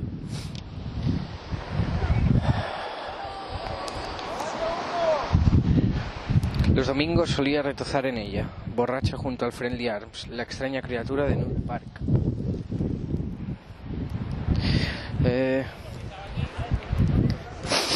Vale, pero no hacía eso. Pero no era eso lo que la asustaba. Tal vez fuera la condenada sonoridad del nombre de la vía, o quizá fuera que era allí donde estacionaban el carro de la fiebre, con esas elevadas ventanitas de cristal esmerilado que dejaban pasar la luz para que no permitieran ver a los infelices que hubieran metido dentro. De cómo todos con escarlatina u otras enfermedades que no estaba segura de cómo pronunciar antes de llevarlos a los lazaretos desde las afueras de la ciudad. Fuera lo que fuese, lo que la ponía de los nervios en aquella vieja colina, podía afirmarse con rotundidad que Scarletwell Street no era su sitio favorito. Suponía que eso podía llegar a cambiar cuando dentro de unos años la transitara a diario para llevar a la pequeña May a la escuela de Spring Lane, pero hasta entonces preferiría mantenerse alejada. May torció a la izquierda por Front Street, que no era una calle adoquinada, sino enlosada de extremo a extremo, aunque sabía que al final describiría una curva para discurrir en paralelo a Mount Street y desembocar en Bath Row. Su calle siempre le había parecido un callejón sin salida vedado a los vehículos, y en cualquier caso tampoco llevaba a sitios de gran importancia. La niña no hacía más que botar arriba y abajo con frenética emoción en los pecosos brazos de su madre, pues acababa de reconocer la querida y familiar hilera de casas por la que avanzaban. May taconeó por las toscas losetas desniveladas y pasó junto a la vivienda de sus padres, que era el número 10. La luz del gas del pasillo de la entrada se filtraba a través de las grietas de una puerta mal montada. El vestíbulo estaba a oscuras, sin mayor presencia que la de los enseres domésticos. A estas horas de la tarde lo más probable era que Johnny, Cora, mamá y papá estuvieran sentados en el salón alrededor de la mesa de té, comiendo con un pan con mermelada y un poco de tarta. Ella se dirigió a su propia casa, que estaba en el número 12 y tenía la puerta solo encajada, y abrió con una mano sin bajar a May hasta que estuvieron dentro. Prendió el manguito y luego la chimenea, colocó a la niña en la trona y fue a buscar el puré de carne al cofre de latón que había sobre las escaleras del sótano. A continuación hizo el té, retiró con cuidado las cortezas del pan y se lo sirvió todo a la niña. La pequeña May se zampó los emparedados sin prisa alguna, tomándose su tiempo y armando bastante jaleo. Su madre aprovechó la oportunidad para preparar un buen pastel de hígado y cebollas y luego lo puso en el horno para cuando Tom llegara a la hora de la cena. Tras aquello, el resto de la tarde se pasó volando. Tom volvió de la fábrica de cerveza en la que trabajaba con la paga del viernes en la mano, justo a tiempo para darle las buenas noches a la niña antes de que su esposa se la llevara a dormir arriba. Duérmete, niña, duérmete ya, que viene el coco y te comerá. Después Tom y ella cenaron y hablaron un poco antes de retirarse también. Al apagarse la vela se acurrucaron juntos y May le dijo que levantara el camisón, que se pusiera encima y que se la metiera. Las noches de los viernes era su momento preferido. Al día siguiente no había que levantarse temprano y con un poco de suerte su hija seguiría durmiendo el tiempo suficiente como para que ellos pudieran volver a follar tras despertarse. Con su hombre en lo alto, May apenas le dedicó un pensamiento al joven que había conocido junto al Palacio Vint. El sábado por la mañana su hija volvía a tener tos y parecía que le costaba respirar. El sábado por la tarde, en lugar de salir a pasear por el parque, llamaron al viejo Forbes. El doctor apareció como de costumbre, quejándose de que la hubieran fastidiado al fin de semana, pero luego al verla pequeña enmudeció. La piel de la niña había adoptado un tono amarillento que ellos esperaban que solo fuera cosa de su imaginación. El médico dijo que la cría tenía difteria. El coche de la cima de Scarlet Well hizo acto de presencia. Metieron dentro a la pequeña May y allá se fue, oculta tras las elevadas ventanillas laterales del cristal esmerilado. En aquella calzada sin adoquines, las ruedas y los cascos del carro de la fiebre apenas hicieron ruido al llevarse consigo al único rayo de luz que iluminaba el corazón de May. En su segunda visita, la señora Gibbs llevó un delantal de color distinto, negro. En lugar del blanco prístino de la ocasión anterior, al hacer memoria después, May creyó recordar que en vez de mariposas el dobladillo iba decorado con escarabajos egipcios bordados en esmeralda, pero solo fue su imaginación. El delantal era negro y sin adornos. May se encontraba sentada en la sala de estar a solas. El pequeño ataúd que descansaba entre sus dos rodillas como el voluntario de un espectáculo de mesmerismo estaba junto a la ventana del extremo más alejado de la estancia. El rostro dormido de su hija parecía gris, bañado por una luz polvorienta que se filtraba a través de los visillos. Estaba segura de que recobraría el color en cuanto se despertara. «Oh, basta ya», se dijo para sus adentros, «basta de una vez». Entonces comenzó a temblar y a llorar de nuevo. Lo peor había sido que la trajeran a casa. Tras una semana en aquel lazareto perdido, a su hija la devolvieron a Fort Street, así que Mary y Tom pensaron que estaba bien. Pero ¿qué sabían ellos sobre la difteria? Ni siquiera podían pronunciar bien el nombre. La llamaban garrotillo, como todo el mundo. Ignoraban que tuviera dos fases o que la mayoría de la gente superaba la primera solo para sucumbir ante la segunda. Debilitados por el inicio de la afección, los enfermos no tenían defensas cuando volvía por ellos. Sobre todo los niños, decían, sobre todo, porque, pensó May, aquellos cuyas madres se empeñaban en tenerlos siempre demasiado limpios, madres preocupadas de que cierta gente les dijeran que no eran aptas para cuidar a un hijo y que luego demostraban que esa gente siempre llevaba razón. Había sido culpa suya, sabía que sí, había pecado de orgullosa. El orgullo precede a la caída, decían, y así había sido. May sentía que la vida, la encantadora vida que llevaba hasta entonces, hacía 2 semanas, se había derrumbado. Como sus sueños y sus esperanzas, en aquella habitación, en aquel aciago instante, acompañada del ataúd y del condenado ruido del reloj, la mujer que creía que era ella, se hallaba derrumbada por completo. Oh, pobrecita mía, pobre corderito mío, estoy aquí, preciosa. Mamá está aquí. Te vas a poner bien, no voy a dejar que nada malo te... May dejó la frase en el aire. La había empezado sin saber lo que iba a decir. Odiaba el sonido inútil de su propia voz al pronunciar una promesa que ya había incumplido. Tras consolar a su hija innumerables veces, tras decirle que siempre la cuidaría, tras hacerle los juramentos sagrados de cualquier madre, luego la había defraudado miserablemente. Solía decirse que siempre iba a estar ahí para la pequeña May, pero ahora ni siquiera sabía dónde estaba. 18 meses. Ese era el tiempo que habían estado con ella, el tiempo que habían conseguido mantenerla con vida. Se habían unido a un trágico y exclusivo club del que la gente cuchicheaba con compasión, pero del que todos preferían guardar las distancias, como si el luto de May la hiciera estar en cuarentena. Sentada allí ni siquiera era capaz de pensar, sus pensamientos carecían de consistencia. La llevaban a lugares para los que no estaba preparada. Lo único que sentía era un dolor informe e indescriptible, eso, y la enormidad de aquel pequeño féretro. La alfombra contigua a la chimenea exhibía unos agujeros negros que no había notado antes aquel día. El cascabel de mimbre se estaba deshaciendo. ¿Por qué resultaba tan difícil preservar todo lo nuevo?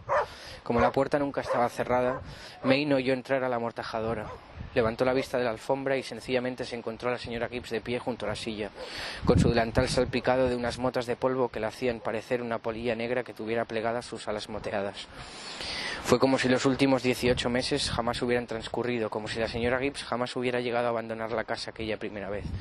Solo había un cambio de tonalidad, un cambio de delantal, unas mariposas que se habían ido y un bordado día veraniego que había dado paso a la noche.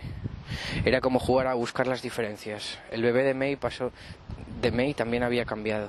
Su preciosa niñita cobriza había desaparecido y en su lugar solo quedaba una rígida muñeca rubia.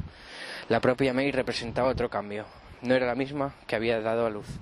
De hecho, tras una inspección rigurosa, May se dio cuenta de que las imágenes estaban mal, pues las diferencias reinaban por doquier. El único elemento en común, por más que llevara un mandil nuevo, era la amortajadora. Sus mejillas, cual mandarinas en calcetines navideños. Nota del traductor. En los países anglosajones es tradición incluir mandarinas en algunos de los calcetines que se disponen en torno al árbol el día de Navidad, pues eran frutas caras y por su olor evocan las monedas de oro que San Nicolás solía repartir entre los pobres. No había cambiado ni un ápice y su expresión seguía siendo inescrutable, abierta a cualquier interpretación que uno deseara darle. Hola de nuevo, querida, dijo la señora Gibbs. El hola que le contestó May pareció hecho de plomo. Nada más cejar sus labios cayó sobre la alfombra como un cúmulo de palabras, contundente y mortecino, que no daba pie a conversación alguna. La amortajadora lo sorteó y continuó hablando. Si no te apetece hablar, querida, no lo hagas, a menos que necesites hacerlo, y no sepas cómo, en cuyo caso puedes decirme todo lo que quieras. No soy tu pariente, ni soy tu juez. La única reacción de May fue mirar hacia otro lado, aunque admitió al menos en su fuero interno que la señora Gibbs había dado en la diana. En los últimos días no había podido sincerarse con nadie que no fuera ella misma, reflexionó. A Tom no era capaz de decirle 2 palabras seguidas sin romper a llorar. Era recíproco, ambos detestaban llorar. Lo veían como una debilidad. Además, Tom no estaba ahí, estaba en el trabajo. Luisa, su madre, tampoco era de ayuda, no porque fuera de llanto fácil, sino porque May la había decepcionado. Al llegarle su turno había fracasado en su papel de madre. No había estado a la altura de las vicisitudes de la maternidad. Había fracasado y había fallado a sus familiares. No podía mirarlos a la cara y ellos no podían ayudarla. El intento de su tía había conducido a una escena tan lamentable que May prefería ni recordarla. En consecuencia, May se había aislado. Como con todo lo demás, la culpa era suya, pero se había quedado sin nadie a quien explicarle lo que sucedía en su interior, los aterradores pensamientos e ideas que tenía, todos demasiado terribles como para decírselo en voz alta a alguien. Sin embargo, ahí estaba ella, y ahí estaba la señora Gibbs, una extraña que era ajena a su círculo más próximo, y de hecho a cualquier círculo que pudiera imaginar, excepto quizás el de las propias amortajadoras. La señora Gibbs parecía externa a todo, tan cuidadosamente imparcial como el firmamento. Su delantal profundo e íntimo como una noche o como un pozo era receptáculo al que May podía arrojar todo aquel horror sin hostigar a su prole durante años. May alzó sus ojos hinchados y enrojecidos y enfrente se lo encontró, devolviéndole la mirada, los ojos grises de la otra mujer. Lo siento. No sé qué voy a hacer, no sé cómo voy a superar esto. La entierran mañana por la tarde y después de eso no me va a quedar nada. La voz de May sonó quebrada, ronca por el desuso. Era la voz de una vieja bruja, no la de una joven de 20 años. La amortajadora acercó el destartalado escabel, se sentó a los pies de la muchacha y la cogió de la mano. Mira, querida, escúchame bien. No digas que no te queda nada, ni siquiera lo pienses. Si eso fuera cierto, ¿qué valor tendría la vida de tu hija? O la de todos nosotros ya puestos. O todo esto no tiene valor. O todo esto tiene valor o nada lo tiene. ¿Acaso desearías no haberla tenido? ¿Preferirías no haberme visto nunca si hubieras sabido que ibas a tener que verme 2 veces? La escuchó atentamente y se dio cuenta de que llevaba razón. Al preguntarle en términos tan directos si prefería que la pequeña May no hubiera nacido nunca, solo alcanzó a negar con la cabeza. Sus largos y despeinados mechones pelirrojos le cayeron sobre la cara. No era cierto que no le quedara nada, le quedaban 18 meses de comidas, eructos, paseos por el parque, risas, llantos y mudas de ropa diminuta. Sin embargo, el hecho de que ya no tenía May resultaba indiscutible.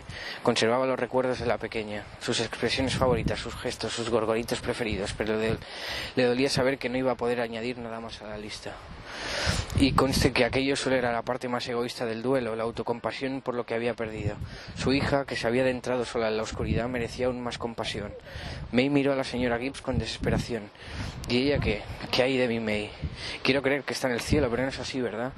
Eso se los dice a los niños cuando uno se encuentra al gato o al perro con el espinazo roto en mitad de la calle, pero nada más. Contra sus deseos volvió a llorar. La señora Gibbs le tendió un pañuelo y le apretó la mano entre sus palmas, que eran ásperas como el papel, una Biblia cerrada sobre sus dedos. Personalmente no le doy mucho crédito ni al cielo ni al otro, me suenan a tonterías. Lo único que sé es que ahora tu hija está arriba y ni a mí ni a ella nos importa que te lo creas o no. Es un hecho, querida, es algo que sé y que no lo diría si no estuviera segura. Está arriba, que es donde estaremos todos tarde o temprano. Supongo que tu padre te habría dicho lo mismo, no me atrevo a añadir. La mención de su padre le sobresaltó. Sí que lo había dicho. Y con la misma expresión. Está arriba, May. No te preocupes que ahora está arriba. De hecho, a poco que lo pensara, nunca le había oído hablar de la muerte con otras palabras. Ni a él ni a los suyos. Ni a nadie de los alrededores. Nunca decían en el paraíso o con Dios, ni siquiera en el cielo. Decían arriba, como si el más allá fuera un piso enmoquetado. Pues sí, me lo han dicho.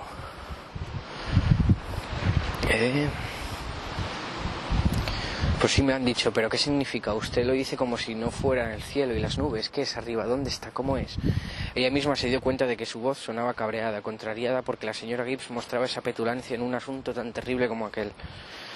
No habría sido su intención emplear ese tono, y pensó que la amortajadora se lo tomaría como una ofensa, pero para su sorpresa la señora Gibbs soltó solo una carcajada. Si te soy sincera, se parece mucho a esto, querida, señaló el sillón y la habitación. ¿Cómo esperabas que fuera? Es como esto, solo que un peldaño más arriba. El cabreo se le había pasado, lo que notaba ahora era extrañeza. ¿No había oído antes aquellas palabras? Es como esto, solo que un peldaño más arriba. Le sonaba familiar y auténtico, aunque no tenía ni idea de lo que significaba. Se sentía como en esas ocasiones en las que, siendo niña, le habían dejado caer alguna revelación.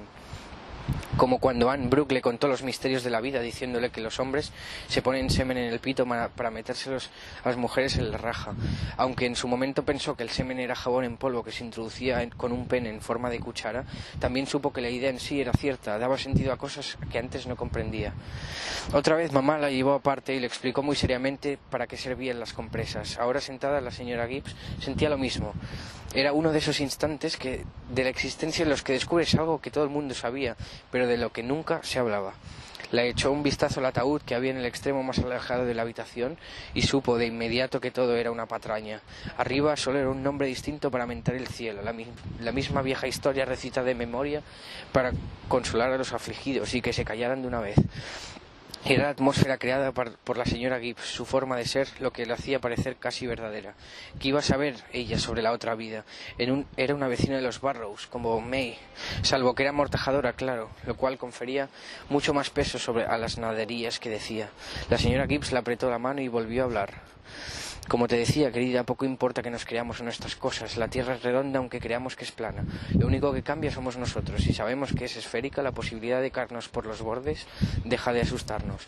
Pero debemos de hablar de tu hija, querida. Lo que ha ocurrido no tiene remedio, pero lo tuyo sí. ¿Estás bien? ¿Cómo te está afectando todo esto? De nuevo May tuvo que pararse a reflexionar. Nadie le había preguntado en los 2 últimos días. Nadie le había preguntado eso en los 2 últimos días. Tampoco era algo que se hubiera cuestionado o atrevido a cuestionarse en ese retumbante pozo de lamentos que eran ahora sus pensamientos íntimos.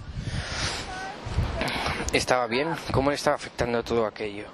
Se sonó en el pañuelo limpio que la mujer le había dado y notó que lo que tenía bordado no eran mariposas, sino una abeja solitaria. Al terminar, arrugó el pañuelo y se lo metió en la manga del suéter, y aunque el gesto obligó a la señora Gibbs a soltarle la mano, en cuanto May hubo contemplado la maniobra, volvió a deslizar sus dedos voluntariamente entre los de la amortajadora. Le gustaba su tacto. Era seco, cálido y reconfortante en mitad de los remolinos de papel que tapizaban la estancia. Sorbiéndose los mocos, May trató de responder. Es como si el suelo se hubiera derrumbado bajo mis pies y ahora estuviera cayendo por un túnel como si fuera una piedra. Ni siquiera sé si soy yo misma. Soy incapaz de hacer otra cosa que no sea sentarme a llorar. No le veo sentido a las cosas, a peinarme, a comer, a nada, y no sé cómo va a acabar todo esto. Lo cierto es que querría morirme. Así podría enterrarme con ella en el mismo ataúd. La señora Gibbs negó con la cabeza. No digas eso, querida. Sería lo más fácil y lo más estúpido, y lo sabes. Además, si no me equivoco, tú no quieres morir. Lo que te pasa es que no quieres vivir porque la vida es dura y no tiene sentido. Son 2 cosas muy distintas, querida. Harías bien en averiguar a cuál de las 2 te estás refiriendo. Una de ellas se puede arreglar, pero la otra no. Mientras reflexionaba, el reloj siguió sonando y las motas de polvo flotaron a la deriva en los rayos de sol que incidían sobre el suelo. La señora Gibbs llevaba razón. Realmente no era que quisiera morir, sino que no le había sentido a vivir. Pero aún había empezado a sospechar que la vida, la existencia de todos los seres que caminaban sobre la tierra, carecía de sentido en sí misma. Aquel era un mundo caótico y accidental y no había plan divino que guiara sus asuntos. Dios no escribía derecho con renglones torcidos, sino que no escribía en absoluto. ¿Qué sentido tenía seguir con la raza humana? ¿Por qué la gente tenía hijos sabiendo que iban a morir? Se les daba vida y se les arrebataba solo por tener algo de compañía. Era cruel. ¿Cómo no había sido capaz de verlo de otra manera? Intentó describirle esa futilidad universal a la señora Gibbs. La vida no tiene sentido para mí. Dejó de tenerlo cuando el doctor Forbes nos dijo que May tenía el garrotillo, el caballo de la fiebre que generalmente se pasa Se para más abajo en la calzada, llegó trotando por las losetas de la calle, luego ya no estaba. Se la llevaron por Bath Row, en aquella calesa negra y punto final. Yo me quedé en mitad de la calle, tan cabreada que tuve que morder el pañuelo. Jamás olvidaré ese momento allí de pie. La señora Gibbs ladeó el moño que coronaba su cabeza y sin decir nada asió con mayor fuerza la mano cálida de May para alentarla a continuar. La joven no había reparado hasta ahora en lo mucho que necesitaba contarle aquello a alguien, expresarlo con palabras y sacárselo de dentro. Tom estaba allí, tuvo que agarrarme para que yo no saliera corriendo detrás del carro. Mamá en su casa del número 10 se quedó dentro para calmar a nuestra Cora y a nuestro Johnny, para que no salieran fuera y se unieran al alboroto. La señora Gibbs frunció los labios inquisitivamente y lanzó una pregunta que le rondaba la cabeza. Si me lo permites, querida, ¿dónde estaba tu padre? May pareció ponderar aquello por un instante antes de proseguir. Estaba de pie en el escalón de su puerta. Y no estaba sentado. Sí, sentado, entonces apenas me di cuenta, pero ahora que lo pienso estaba sentado en el escalón como si fuera un domingo de julio, como si no pasara nada grave. Parecía cabizbajo, pero no estaba ni alterado ni sorprendido como los demás. A decir verdad, parecía más afectado cuando nació. Hizo una pausa, luego le clavó la mirada a la señora Gibbs. Y ahora que caigo, usted estaba igual. Estaba blanca como una sábana el día que la parí. La tuve que preguntar si pasaba algo malo y usted dijo que eso temía. Dijo que era por su hermosura, que tanta hermosura resultaba terrible, me acuerdo perfectamente, y luego antes de irse tardó lo suyo en despedirse de ella. Entonces se dio cuenta. May la miró incrédula, la amortajadora imposible le devolvió la mirada. Usted lo sabía. La señora Gibbs ni pestañeó. Lleva razón, querida, lo sabía. Y tú también. May ahogó un grito e intentó soltarle la mano, pero la amortajadora no la dejó. ¿Qué estaba pasando? ¿A qué se refería la mujer? May no sabía que su hija fuera a morir. La idea jamás le había pasado por la cabeza, aunque sí que se le había pasado miles de veces, además, y todas ellas pavorosas por muy distintas razones. Lo peor es sentir que había habido una equivocación, que aquella preciosa niña que le había tocado en suerte estaba destinada a la realeza. Debía ser una equivocación, un descuido. Tarde o temprano, como si fuera un enorme paquete postal que hubieran entregado en la dirección incorrecta, se descubriría. Alguien vendría a recuperarla, sabía que no iba a salirse con la suya. No con una niña tan esplendorosa como aquella, era lo más profundo de su interior. May siempre lo había sabido, ahora comprendía que esa era la auténtica razón por la que había reaccionado tan mal al comentario de aquella mujer en Beckett Park. En el fondo, le había dicho algo que ella sabía y que resistía a admitir, aunque iban a arrebatarle a su hija. Que algún día tocarían su puerta y sería alguien del ayuntamiento, de la policía o una de las mujeres de Barnardos. Nota del traductor. Esta conocida organización británica fue fundada por el doctor Thomas John Barnardo, que en 1866, con el objetivo de proporcionar asistencia a la población infantil y juvenil más vulnerable, Barnardo sigue hoy activa. Alguien que había acontecido, pero nunca había pensado que sería el doctor Forbes. El reloj seguía sonando y May se preguntó fugazmente cuánto tiempo había transcurrido desde su último repique. La señora Gibbs la observó en silencio hasta que estuvo segura de que May había asimilado sus palabras y luego continuó. Sabemos mucho más de lo que nos decimos a nosotros mismos, querida, o al menos eso es lo que nos pasa a algunos de nosotros. Además, si te hubiera dicho entonces lo que vi cuando May nació, ¿me lo habrías agradecido? No tiene sentido decir cosas como esas. Si hubieras sido consciente de las premoniciones que tú misma podrías haber tenido, lo único que hubieras evitado sería la felicidad de estos 18 meses. La amortajadora se inclinó sobre el escabel y su almidonado mandil negro casi crujió. Ahora tendrás que perdonarme por lo que voy a decir, querida, pero tengo la impresión de que te culpas a ti misma. Piensas que has sido una mala madre cuando no es así. La difteria no coge a quien quiere golpear ni viene por las familias en función de cómo viven, aunque es cierto que los pobres son más vulnerables. Es una enfermedad, querida, no un castigo. No es culpa tuya ni de tu hija, y tampoco es fruto de cómo la crías. Esto hará de ti una madre mejor, no una peor. Has aprendido cosas que no todas las madres aprenden, y las has aprendido de pronto y a las malas. Has perdido a esta, pero no perderás al siguiente ni a los que probablemente vengan después. Mírate, tú has nacido para ser madre, querida. Todavía tienes muchos niños que traer al mundo. Cuando May desvió la mirada hacia el zócalo, la amortajadora entrecerró los ojos. Disculpa si me he excedido o si he dicho alguna inconveniencia. La joven se sonrojó y volvió a mirar a la señora Gibbs. Usted no me ha hecho nada, solo ha acertado con algo que tengo en la cabeza. Muchos niños que traer al mundo, ha dicho. Es una locura, pero creo que ya hay uno en camino. No tengo nada en lo que basarme y la mitad de mi tiempo creo que solo lo he soñado para sobrellevarlo de May. No he notado algún indicio, pero tampoco tiene por qué haberlos. Si estoy en lo cierto, debo haberme quedado embarazada hace 2 semanas. Es un sinsentido, sí, lo más probable es que me lo haya inventado para pensar en algo bueno y no estar todo el día llorando.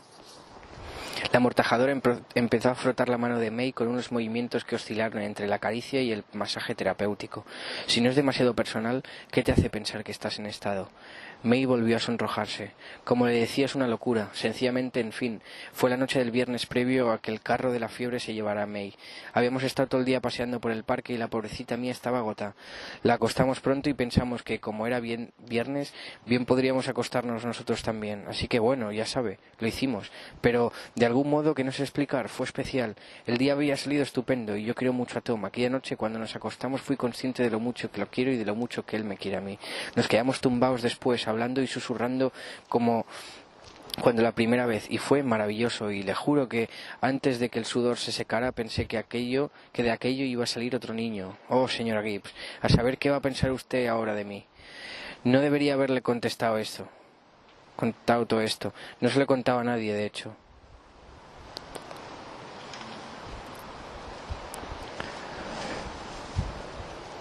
Usted ha venido a hacer su trabajo y aquí estoy yo, contándole asuntos de alcoba. Pensará usted que estoy hecha una verdadera zorrilla. La señora Gibbs le dio unas palmaditas en la mano y sonrió. Déjame decirte que he oído cosas peores. Además, va incluido en mi tarifa, querida. Escuchar y hablar es la parte más importante. Los partos y las muertes son lo de menos. Y respecto a lo de si estás embarazada o no, confía en tus instintos. Generalmente suelen acertar. ¿No decías que querías tener 2 hijas antes de parar y no tener ninguno más? Media asintió. Sí, así es. Y aquella noche en la cama pensé que ahí estaba la segunda, aunque no lo es, ¿verdad? Vuelve a ser la primera. Reflexionó brevemente sobre ello antes de continuar. En fin, da lo mismo. Como le dije, sigo queriendo 2 niñas. Si estaba resultando que ya viene una en camino, luego tendré otra más y se acabó. May escuchó atónita sus propias palabras. Su querida niña ya yacía fría en un ataúd del tamaño de media pinta al fondo de la sala de estar, a menos de 2 metros de donde se encontraba sentada. ¿Cómo podía considerar tener otra hija tras lo que había pasado con ella? ¿Por qué no estaba sentada, deshecha en lágrimas e intentando recomponerse como en los dos días previos? Era como haber hallado la llave de paso de su corazón y haber cerrado al fin el caudal. Con asombro se dio cuenta de que ya no estaba derrumbándose. No se sentía repleta de felicidad y esperanza, pero tampoco se sentía cayendo por un agujero sin fondo ni luz exterior. Había aterrizado en una veta sobre la que descansar, un suelo que no cedía bajo el dolor. Existía la remota posibilidad de que saliera de esta. Sabía que se lo debía a la amortajadora. Ellas lidiaban con la muerte, el nacimiento y todo lo que viniera como consecuencia de ambos. Era su trabajo. Aquellas mujeres, siempre mujeres obviamente, residían al margen de esos aspectos. Los altibajos mortales no les afectaban, los alumbramientos no animaban sus vidas y los fallecimientos no las quebraban en pedazos. Permanecían impasibles e inmutables ante los terremotos de la existencia, invulnerables a la alegría y a la tragedia. May aún era joven.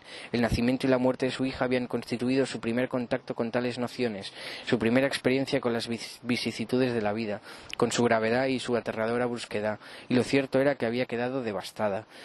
¿Cómo surcar la vida cuando la vida era así? Observó la señora Gibbs y atisbó un modo femenino de apuntalarse, pero la amortajadora comenzó a hablar de nuevo antes de que May pudiera dar párvulo a ese pensamiento. Pábulo. De todos modos, querida, te he cortado. Estabas hablándome del día que el carro de la fiebre se llevó a tu pequeña. Te he interrumpido para preguntarte por tu padre y por un segundo May la miró confundida, pero luego recordó su crónica inacabada. Ah, sí, ahora lo recuerdo. Durante la escena entera nuestro padre se quedó sentado en el escalón como si estuviera resignado de antemano. Antes yo rabiaba en la calle al lado de Tom. Apenas me fijé en él en aquel momento, pero ni siquiera ahora sería capaz de echárselo en cara. Sé que me cabreo mucho con mi padre y que es un viejo tonto que nos deja en evidencia cuando se encama a las chimeneas, pero se ha portado muy bien conmigo desde que murió nuestra May. Con mamá y papá y los demás no puedo hablar sin que nos echemos a llorar, pero papá en cambio es una roca. Ha dejado al pub y sus excursiones y ha permanecido a un tiro de piedra en todo momento. No se entromete. Aparece de vez en cuando para ver si quiero algo, y por una vez en la vida me alegro de que esté ahí. Dicho esto, aquel día se quedó sentado en el escalón sin hacer nada.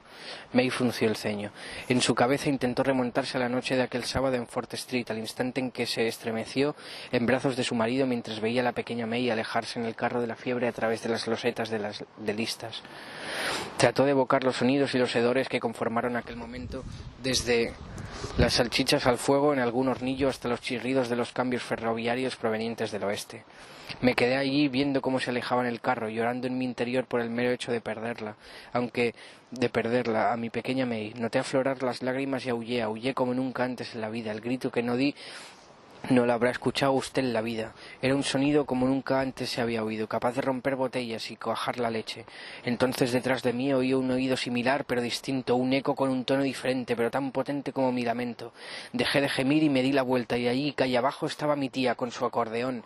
Estaba allí de pie como bueno, no sé cómo que, pero su pelo lanudo era como unos arbustos que coronaran su cabeza, y estaba tocando la misma nota que yo había gritado. Bueno, no la misma nota, sino una más baja, igual pero de un registro inferior. Era como un trueno y se extendía a lo largo de Fort Street lentamente como el humo, y ahí estaba Tursa sin dejar de presionar las teclas, con sus dedos esqueléticos y sus ojos enormes, mirándome, y su cara era inexpresiva, como si fuera sonámbula y no supiera lo que estaba haciendo y mucho menos dónde se encontraba. No le importaba lo que yo estaba pasando, que mi niña se la hubiera llevado. Solo estaba en uno de sus sueños absurdos y la odié por ello en aquel momento. Pensé que ella era una mierda insensible e inútil, y toda la rabia que sentí en mi interior por lo que le había pasado a mi pequeña la desaté contra Tursa. Y entonces cogí aliento y grité, pero esta vez no por pena, fue por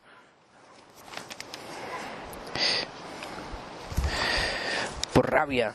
Chillé como si quisiera comérmela viva, exhalé todo el aire en una única y larga explosión de genio, pero mi tía se quedó quieta y no se movió ni un pelo. Esperó a que yo hubiera acabado, y entonces cambió la disposición de los dedos sobre el teclado y los apretó para tocar un acorde más grave. De nuevo imitó mi grito, emitió la misma nota, pero en una escala más baja, como si estuviera acompañándome. Aquello fue otro estruendo, solo que esta vez sonó más cercano y desagradable. Entonces me rendí y lloré, y que me aspen si aquella maldita mula idiota no se puso a intentar tocar conmigo una vez más, porque empezó a imitar con pequeños acordes tanto mis sollozos como esos ruidos que hace la garganta. No estoy muy segura de lo que pasó después. Creo que Snowy se levantó y fue a callar a su hermana. Solo sé que cuando me giré y volví a mirar hacia la otra punta de Fort Street, mi May ya se había ido. Lo peor fue el acordeón de Tursa. Me hizo pensar que nada tenía sentido, que el mundo estaba tan chiflado como mi tía, que todo es inútil, que las cosas no albergan más justicia, estructura o propósito que sus melodías. Porque el caso es que sigo sin saber por qué ha muerto May. Dicho aquello, se hizo el silencio. La señora Gibbs la soltó, pero luego alzó la mano para asirle el hombro suave y firmemente. Ni yo, querida. Nadie sabe cuál es el propósito de las cosas o por qué los hechos acontecen de determinada manera. No me parece justo que algunos indeseables vivan hasta el fin de los días y que tu preciosa hija se haya ido tan pronto. Lo único que puedo decirte es lo que creo. Y lo que creo es que hay justicia sobre las calles, querida. Había escuchado antes aquella expresión, o estaba confundida, era un falso recuerdo. Tanto si se la había escuchado como no, le resultaba familiar, sabía lo que significaba, la comprendía más o menos, tanto monta. Poseía el mismo matiz que arriba, el matiz de un lugar más elevado y al tiempo más terrenal, sin esa pompa y circunstanciosa religiosa que tanto se alejaba a la gente. May pensó fugazmente que era una de esas verdades que muchos sabían sin saber que las sabían. Planeaba inadvertida sobre sus mentes, y en ocasiones la sentían aletear una o dos veces, pero en general olvidaban que estuviera ahí, justo como la propia May estaba haciendo.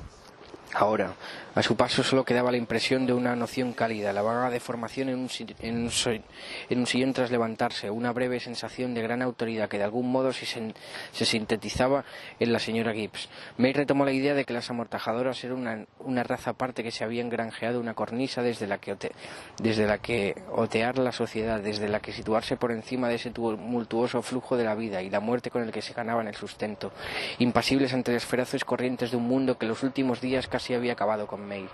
Habían encontrado un punto fijo en una vida que alarmantemente parecía no tener ninguno. Habían hallado una roca tras la que refugiarse del puro caos. Flotando a duras penas en un mar de lágrimas, May vio en la señora Gibbs un atisbo de tierra firme. Consciente de lo que debía hacer para salvarse, actuó rápidamente antes de cambiar de opinión. Quiero saber lo que sabe usted, señora Gibbs. Quiero ser una amortajadora como usted. Quiero ser parte de la vida y de la muerte para que ambas dejen de asustarme. Tanto si tengo otro hijo como si no. Debo tener un propósito ahora que May ya no está.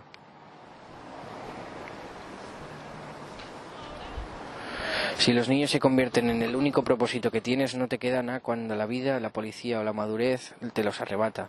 Quiero aprender un oficio que sea útil para ser alguien por mí misma, para no ser solo la esposa o la madre de alguien. Quiero permanecer al margen de todo esto, convertirme en alguien que no se vea afectado por ello. ¿Es algo que se pueda enseñar? ¿Puedo convertirme en una de ustedes?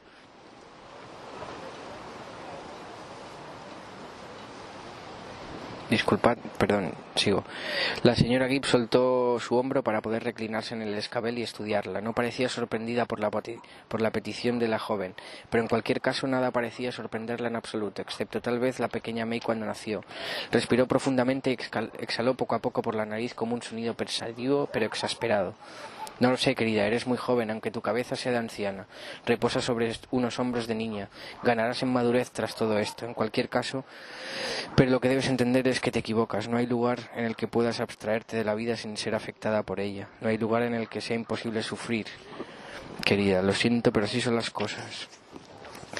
Lo único que puedes hacer es encontrar un sitio desde el que observar la agitación de la vida, los niños que nacen y los viejos que mueren. Tomar una posición cercana a la muerte y el nacimiento, pero lo bastante alejada como para gozar de una panorámica desde la que comprenderlos mejor. A través de la comprensión se pierde el miedo, y sin miedo el dolor no es ni la mitad de duro. Eso hacemos y eso somos. Hizo una pausa para asegurarse de que May lo asimilaba. Ahora bien, teniendo esto en cuenta, querida, si crees que mi oficio ha despertado tu vocación, no hay mal alguno en mostrártelo un poco. Si te sientes con ánimo, ¿te gustaría ser quizá la que le cepille el pelo a tu hija? May no se lo esperaba. Hasta ahora eran solo conjeturas. No creía que fueran a poner a prueba tan pronto sus nuevas aspiraciones y no de aquella manera. No con el cadáver de su propia hija. Pasar un peine por aquellos pálidos mechones apelmazados, cepillarle el pelo a su pequeña por última vez. Se ahogó solo de pensarlo, pero luego le echó un vistazo al ataúd que había al fondo de la estancia. Afuera una nube dejó de cubrir el sol y éste arrojó una luz intensa y oblicua que incidió en la salita. Se filtró a través de los visillos encanecidos y se difuminó en una neblina lechosa sobre la que el féretro y la niña que lo ocupaba. Desde su posición, May ya podía ver los rizos de su hija, pero sería capaz de soportarlo. Podría peinarlos sabiendo que no volvería a hacerlo jamás. Aún así, más desalentadora resultaba la idea de dejar que otra persona se encargara de aquella tarea sagrada. Su pequeña estaba a punto de irse y debía estar guapa, y si hubiera podido preguntarle si quería que su mamá la preparara, estaba segura de que le habría contestado. ¿De qué tenía miedo? Solo era pelo. Dejó de mirar el ataúd, contempló a la señora Gibbs y asintió hasta encontrar la voz. Sí, creo que podría arreglármela, siempre y cuando tenga usted paciencia de esperar a que encuentre su peine. May se levantó y la amortajadora hizo lo propio para esperar serenamente a que la joven rebuscara entre las baratijas amontonadas sobre la repisa de la chimenea. Al final dio con el peine infantil de madera con flores pintadas que estaba buscando. Lo cogió, tomó aliento con determinación y se dirigió hacia el final de la sala de estar, donde reposaba el pequeño ataúd. La señora Gibbs la detuvo poniéndole una mano en el brazo. Veo, querida, que muestras mucho interés, pero quizá podríamos esnifar un poco de rapé primero. De un bolsillo del delantal sacó la tabacalera con el emblema de la reina Victoria en la tapa. May se quedó blanca y boquiabierta y entonces sacudió la cabeza. Oh, no, gracias, señora Gibbs, no me apetece. Excepto en su caso, siempre lo he considerado un mal hábito. No está hecho para mí. La amortajadora sonrió con afecto cómplice e insistió en tenderle la latita con la tapa esmaltada abierta. Hazme caso, querida. Es imposible ocuparse de los muertos sin inhalar un poco. May asimiló la frase y luego extendió la mano para que la señora Gibbs pudiera verterle un poco de aquel penetrante polvo rojizo en el dorso. La amortajadora le aconsejó que, si era capaz, aspirara medio montículo por cada orificio, con delicadeza. May inclinó su rostro e inhaló de golpe ambas dosis directamente hacia su garganta. Fue la experiencia más alarmante de su vida. Pensó que se iba a morir. La señora Gibbs la calmó con a este respecto. No te asustes. Mi pañuelo aún lo tienes en la manga. Úsalo si lo necesitas. No me importa en absoluto. May tiró del arrugado cuadrado de lino que le abultaba en la manga del suéter y lo apretó contra su detonante nariz, como Resultado, la abeja bordada de la esquina quedó cubierta por una enorme flema. Tras unos pequeños temblores logró recomponerse. Se limpió con gesto distinguido y volvió a deslizarse el arruinado pañuelo de la manga. La señora Gibbs llevaba razón en lo del rapé. Ahora mismo no podía oler nada, incluso dudaba de si pudiera volver a hacerlo jamás. Sobre la marcha tomó la firme resolución de hallar otro modo de enmascarar los olores y finalmente acababa siendo amortajadora. Quizá un caramelo de eucalipto pudiera ser un buen sustituto. Despaciosamente las dos mujeres caminaron juntas hacia el extremo opuesto de la sala y se detuvieron un instante, junto al ataúd, para observar a la niña inmóvil y luminosa. El reloj seguía sonando y ambas se pusieron manos a la obra. Primero la señora Gibbs desvistió a la pequeña. May se sorprendió de la flexibilidad del cuerpo y comentó que esperaba encontrarlo rígido. No, querida, el rigor dura un tiempo, pero después se pasa. Ahí es cuando se sabe que hay que enterrarlos para que descansen. A continuación le pusieron su vestido más bonito, que ya estaba preparado en una silla. La amortajadora le retocó el rostro y las manos con polvo blanco y otro poco de rojo. No demasiado, apenas se debe notar. Por último, May pasó a peinarla. Le sorprendió lo mucho que duró la tarea, aunque quizá lo prolongara un poco por no querer terminar. Lo hizo suavemente, como siempre, pues no deseaba arrancarle ni un cabello. Al terminar, parecían hebras hiladas. El funeral del día siguiente transcurrió sin sobresaltos. Por destacar algo, congregó una gran multitud. Luego todos volvieron a sus vidas, y May descubrió que llevaba razón con respecto a ese segundo embarazo. Tuvieron otra niña en 1909, la pequeña Luisa, bautizada así por la madre de May. Ella seguía decidida a tener 2 hijas, pero se tomó 1 o 2 años después de parir a Lou para recobrar el aliento. El siguiente niño tuvieron que posponerlo más de lo previsto, porque alguien le disparó a un duque austriaco y el mundo entero fue a la guerra. May y Lou, de 5 años, se despidieron de Tom en Castle Station rogando que volviera. Lo hizo. May salió airosa de la Primera Guerra Mundial y después el sexo incluso llegó a mejorar. Tuvieron 4 hijos más, uno detrás de otro. Pese a sus intenciones de parar tras tener a otra niña, su segundo hijo, nacido en 1917, fue niño. Lo llamaron Tom en honor a su padre, igual que la pequeña May había heredado en su momento el nombre de su madre. En 1919, buscando una hermana para Lou, tuvieron otro varón. A este le pusieron Walter. Luego vino Jack, después Frank, y ahí decidieron rendirse.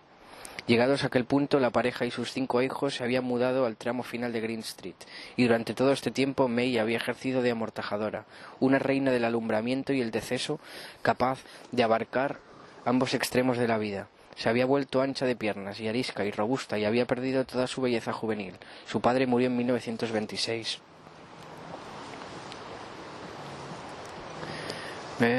Y su madre 10 años después, en 1936. Tras no haber puesto un pie en la calle durante 2 décadas, la madre de May tenía problemas para caminar, pero ese no era el motivo de que jamás saliera al exterior. Lo cierto era que se había vuelto esquinada. Jim, el hermano de May, llegó a sacarla una vez en silla de ruedas, pero antes de llegar al final de Bristol Street se puso a gritar y a suplicar que la llegaran a su casa. La alentaron los coches, que fueron los primeros que vio en su vida.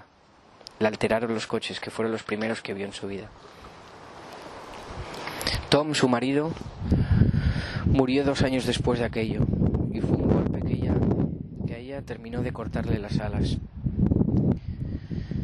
Su hija Lou era adulta y se había casado, así que May tenía 2 nietas pequeñas. Ya no ejercía como amortajadora. Tras todos los sobresaltos y sinsabores por los que había pasado, lo único que quería era una vida tranquila. No parecía mucho pedir, pero al poco empezaron a correr los rumores de que habría otra guerra.